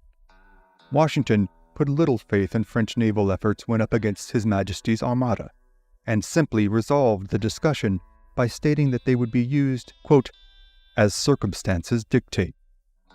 Rochambeau thought little of Washington's plans for New York, and felt the Chesapeake Bay would be the far more advantageous position for de Grasse's fleet, with the focus on the British fortifications within the Old Dominion. On July 6, 1781, at White Plains, New York, the French and American armies came together, then paraded before the commander-in-chief for his inspection. Washington had maintained that taking New York City remained the primary objective of the joint forces. On August 14th, the decision would, however, essentially be made for Washington, when word came from de Grasse that he was heading for the Chesapeake Bay with 29 warships and 3,200 troops. He stated that Washington and Rochambeau, quote, should have everything in the most perfect readiness in the moment of his arrival. Washington had less than a month to march his army over 400 miles south to Virginia, then wait for a fleet of French reinforcements that he was not entirely confident would arrive as promised. On the 19th of August, the march to Yorktown began, and the combined forces headed south in 3 distinct columns, parading through Philadelphia in early September. The Continental Army had not been paid as promised, and they demanded a month's pay in physical coin from the Congress in Baltimore, while threatening to refuse to leave Maryland. Yet they were ultimately obliged. Congress held the expectation that de Grasse was bringing 500,000 silver reals that had been collected from the residents of Spanish-controlled Havana, Cuba, to fund the war and keep the young nation solvent. Washington received word of the arrival of de Grasse off the Virginia Cape on September 5th. The French admiral would send his empty transport ships to deliver the army, along with the arrival of Rochambeau's siege guns. Washington knew the stage would be set for the battle at Yorktown. The native Virginian would take advantage of this southern turn in strategy to return home to Mount Vernon on September 9th. Along with Rochambeau and his aide-de-camp, he would spend 4 days at his estate, after more than 6 long years of being on the campaign for American independence. As they passed through the rural towns of southern Maryland and northern Virginia, the citizens that inhabited them looked on in mesmerized disbelief as the American commander-in-chief unexpectedly appeared before them in the flesh. In late August, General Clinton knew of the French fleet heading toward Virginia and dispatched Admiral Thomas Graves and 19 British warships to head to the Chesapeake Bay to stave off de Grasse's approaching armada. Clinton and Cornwallis would both erroneously believe that Graves' flotilla could halt the advancing French ships. On September 5th, the 2 fleets would meet at the mouth of the Chesapeake, and the British ships, severely crippled by the engagement, would head south, allowing de Grasse to slip into Chesapeake Bay without being detected. Just as the British fleet had made their exit, George Washington came into nearby Williamsburg. Lafayette enthusiastically welcomed the American commander, and the town was lit up with a buzz that walked the line between renewed hope and an anxious curiosity for what this all forebode. Washington now proceeded over the largest force of his military career: 7,800 French soldiers, 3,100 militiamen, along with 8,000 of his own Continentals. Cornwallis, now trapped within Yorktown, had roughly 9,000 men at his disposal, 3,000 of which were German Hessian mercenaries that had played a significant role throughout nearly the entirety of the war. De Grasse held firm on his timeline of leaving the bay by mid-October, after which time British supply ships and reinforcements could be landed in relief of Cornwallis. On the 28th of September, Washington would mobilize his forces, with the French on the left and the Americans on the right, flush against the shoreline, in a 6-mile-long arc surrounding the British entrenchment. Cornwallis had 7 redoubts and batteries that were linked with earthworks, as well as a battery of heavy guns. Between the Franco-American lines and the British defenses lay hundreds of yards of open terrain. An overland assault by Washington's infantry would see innumerable of his men cut down as they advanced over this vast landscape. To circumvent this, trenches were dug, in zigzagging fashion, with shelters provided by redoubts within them. At the end of September, Cornwallis received a report that Clinton would be sending reinforcements, and thus Cornwallis withdrew from the exterior works and repositioned his forces deeper within the town in preparation for the arriving friendlies. Graves had sailed back to New York City, yet the promised reinforcements he was to deliver to Yorktown wouldn't hit the open sea until October 19th, far too late to be of use to Cornwallis. On September 30th, a French assault upon the British Fusiliers commenced. A bloody exchange carried on for 2 hours, after which the French were finally driven back, having suffered heavy casualties. By October 1st, the British had slaughtered many of their horses in an attempt to preserve their food rations. On the 2nd, the British opened a vicious cannonade to run as cover for cavalry and infantry who had been sent upon a foraging party. By October 6th, the first parallel trench dug by the Americans to put the coalition forces within musket range of the British was nearly complete. They labored through the night to dig, and over the next 3 days would have all of the gun placements completed. The arsenal boasted 3 32-pounders, 3 18-pounders, 2 8-inch howitzers, and 6 mortars. George Washington's swinging of a pickaxe into the earth, ceremonially if nothing else, marked the start of trenches being dug towards British redoubts 9 and 10, and by the 9th of the month, Franco-American artillery were in these redoubts, and the siege of Yorktown commenced. Washington put a match to the first gun, setting on a cannonade that would commence a blistering round of destruction in this confrontation of heavy guns and iron. Dr. James Thatcher of Massachusetts would recount Washington's start of the battle. Quote, "A furious discharge of cannon and mortars immediately followed. The British returned fire upon the American coalition with a bombardment of their own. The once serene seaside settlement was now consumed with a blistering concert of steel and gunpowder. The French began their assault, driving the HMS Guadalupe across the York River. The Americans then followed suit 2 hours later, once again with Washington firing the first shot. The British defenses were ruthlessly targeted and destroyed. Vast numbers of British desertions occurred. A large house that was assumed to be Cornwallis's headquarters was dialed up and leveled with cannon fire. British ships that attempted to come to the aid of Cornwallis's men were sunk to the tune of more than a dozen, and the rest repulsed. Yorktown was nearly leveled. On the 11th, Washington ordered the digging of a second parallel trench. The British targeted the first parallel trench through the night, but by the next morning, the second parallel trench had become operational. On the 14th, Washington ordered all guns to begin targeting redoubts 9 and 10 that were held by just 70 and 120 British and German soldiers respectively. A diversionary attack was delivered to the north of Yorktown at 6:30 p.m. to give the illusion the town itself was being stormed.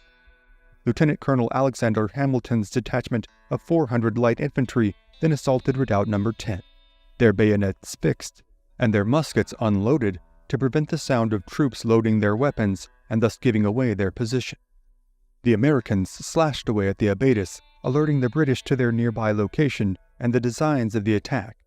The British sentries fired upon the Americans, and the assault upon the fortifications kicked into high gear at once, as the Continentals climbed over the parapets and descended into the redoubt.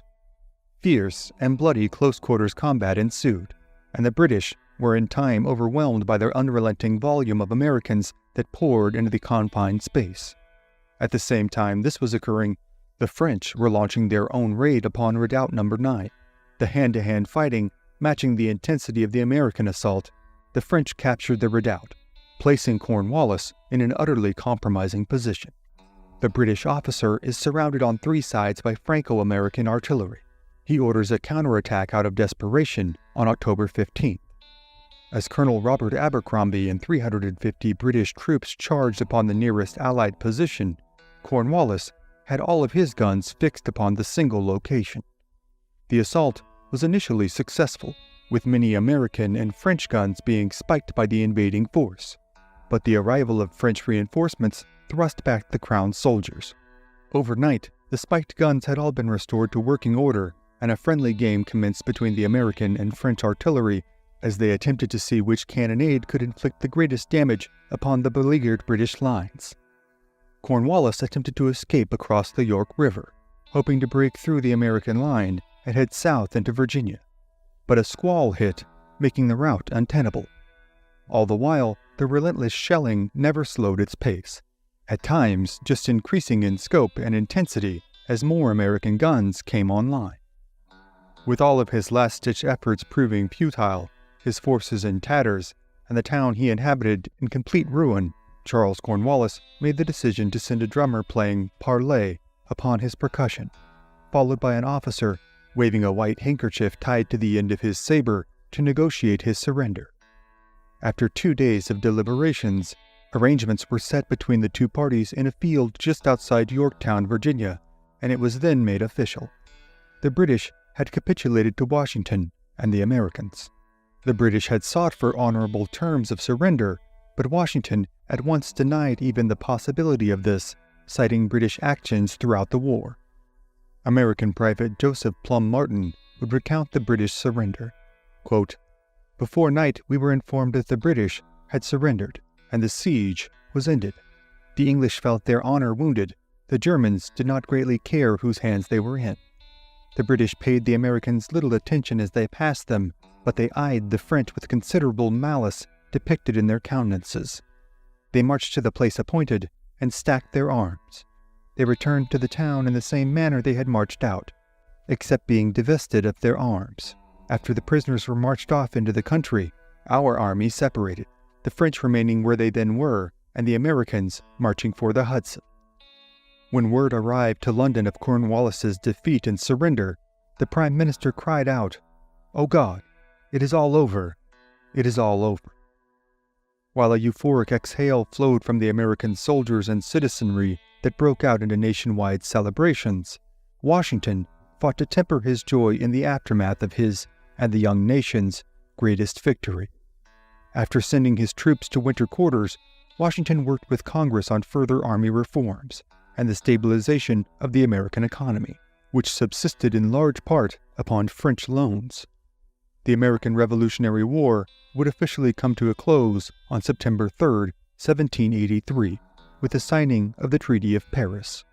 The disdain of the king's representatives was palpable, as the British officials were unwilling to stay and pose for the painting being made to commemorate the event.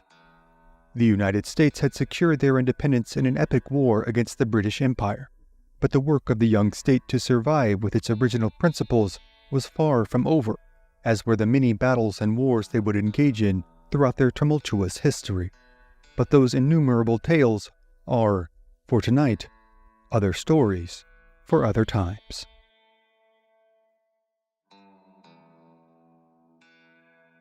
August 27, 1776, New York, New York. The American War for Independence is at long last underway.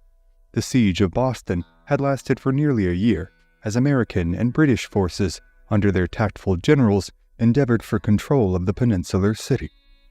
Ultimately, the British, unable to move beyond the city by land, and cut off from supplies except as delivered by British ships which were constantly under varying degrees of harassment from American vessels, retreated from the Jewel of Massachusetts, sailing north to the friendly shores of Nova Scotia on St. Patrick's Day, March 17, 1776. A seminal moment that is still celebrated by the heavily Irish city today.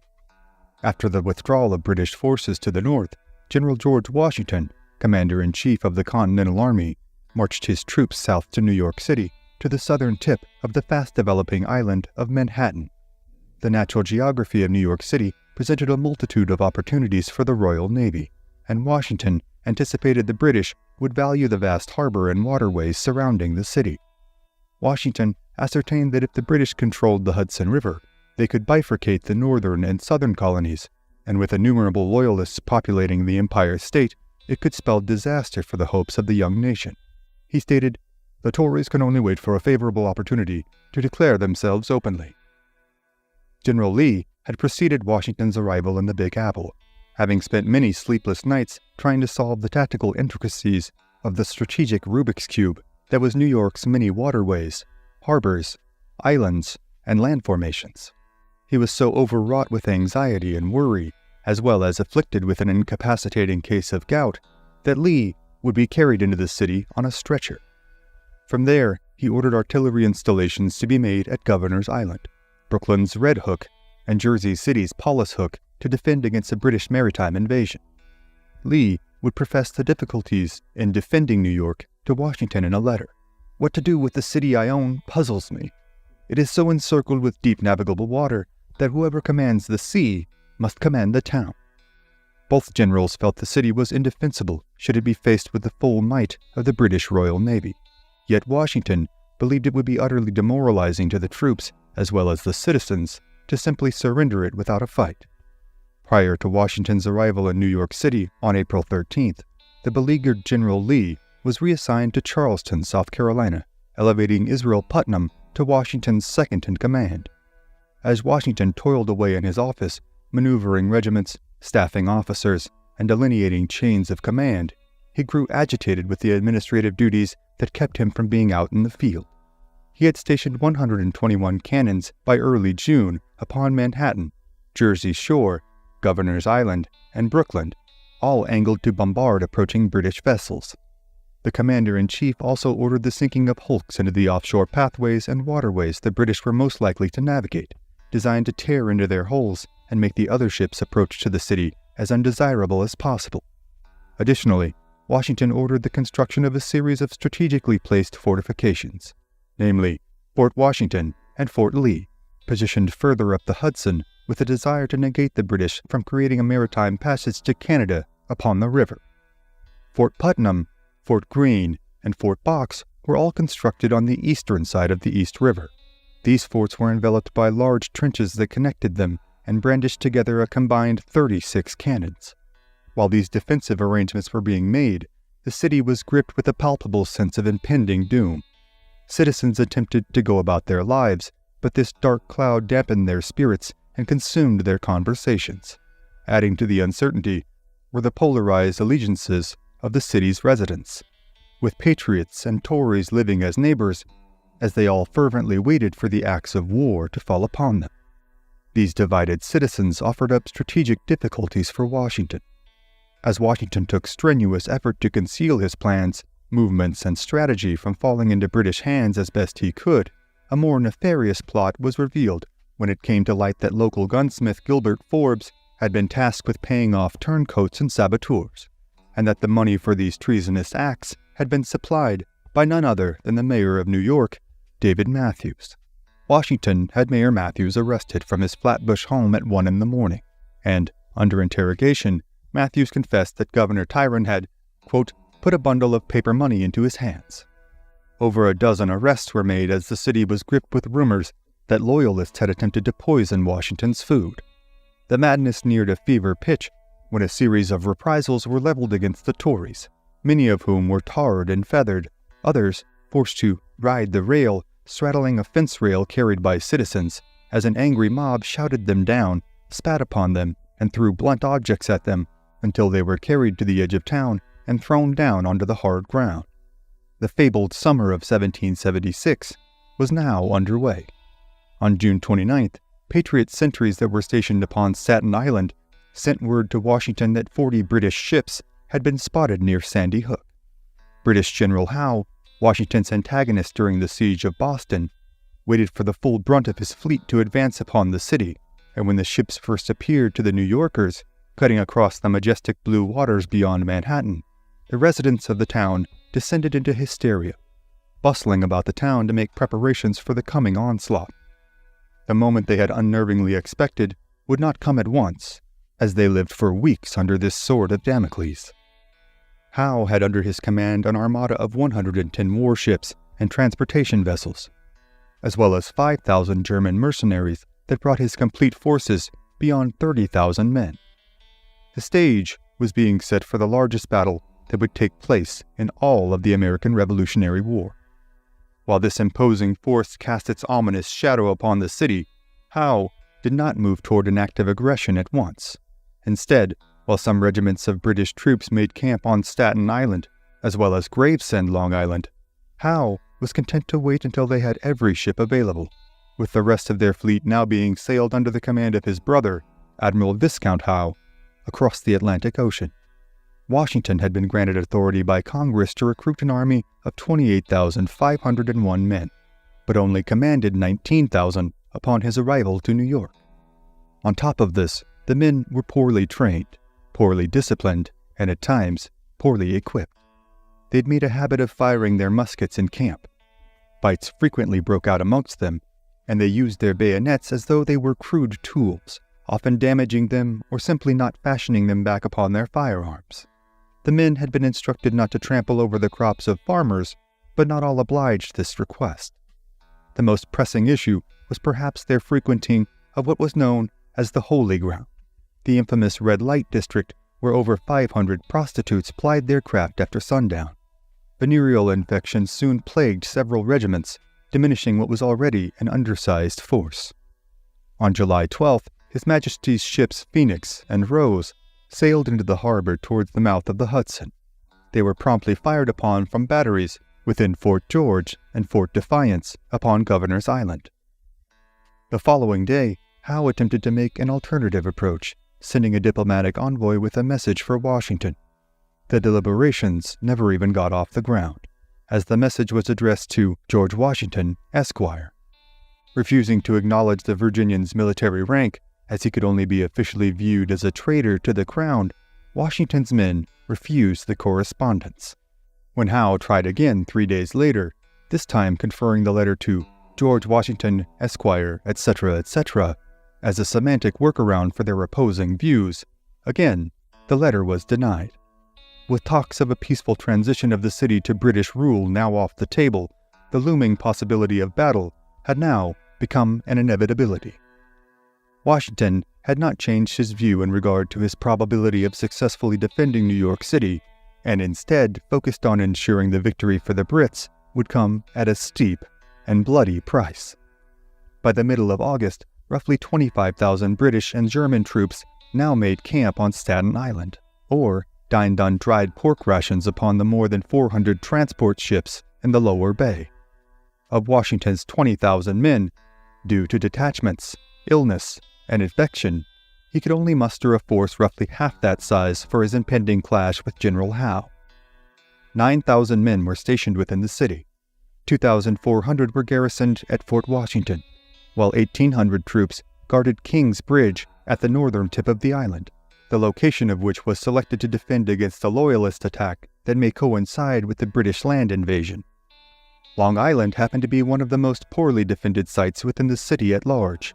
As soon as Greene would train his men on Long Island, Washington would undermine his progress by repositioning these men somewhere else within the city.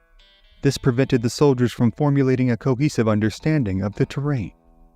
Just before dawn on the morning of August 22nd, 4,000 troops headed out from Staten Island under the command of Clinton and Cornwallis, making their way to Long Island.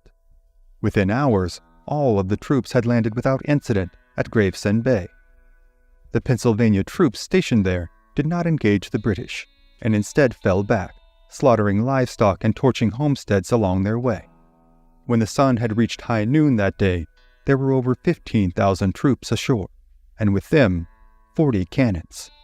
They made their camp 6 miles in at Flatbush, as General Howe ordered they press on no further than that. When Washington received news of this landing, he was incorrectly told that the British force that landed numbered roughly 8,000 men. Washington believed this was a feint, designed to draw his forces away from the heart of the city, and he responded by sending just 1,500 additional reinforcements. The American forces on Long Island now numbered roughly 6,000, but the force they were set to oppose had not yet reached its full capacity. The following day, 5,000 German mercenaries joined their British counterparts, bringing the total size of this staunch detachment to over 20,000 men. Israel Putnam had been placed in charge of the American forces on Long Island. He was to command the force from Brooklyn Heights, while Sullivan and Sterling would lead the troops into battle just ahead from Guan Heights. There, the Guan Hills rose up from the ground over 50 meters high, and by stationing his troops here, Washington believed heavy casualties could be inflicted upon the British before the men ultimately withdrew back to Brooklyn Heights. There were 3 main routes that led to the Heights: Gowanus to the west, Flatbush Road to the east, and Bedford Pass beyond that. Sterling held the Gowanus Road with 500 men. Sullivan was to defend both Flatbush and Bedford with a combined force of almost 2,000 men. 6,000 men stood back at Brooklyn Heights as a reserve force and to receive the retreat from their brethren. Jamaica Pass was treated as an afterthought, with just 5 militiamen patrolling the area on horseback.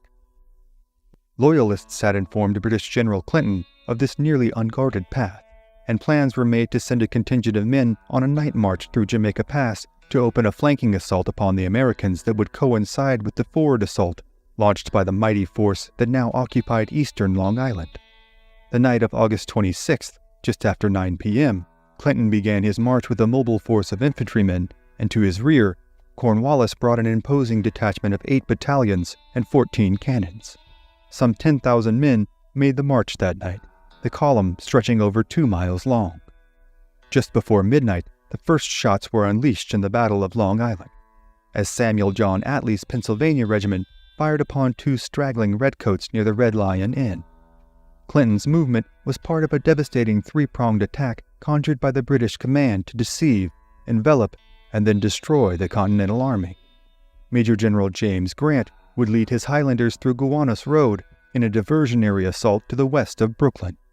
Lieutenant General Leopold Philipp would march the Germans through Flatbush, turning through Brooklyn to arrive at Guana Heights.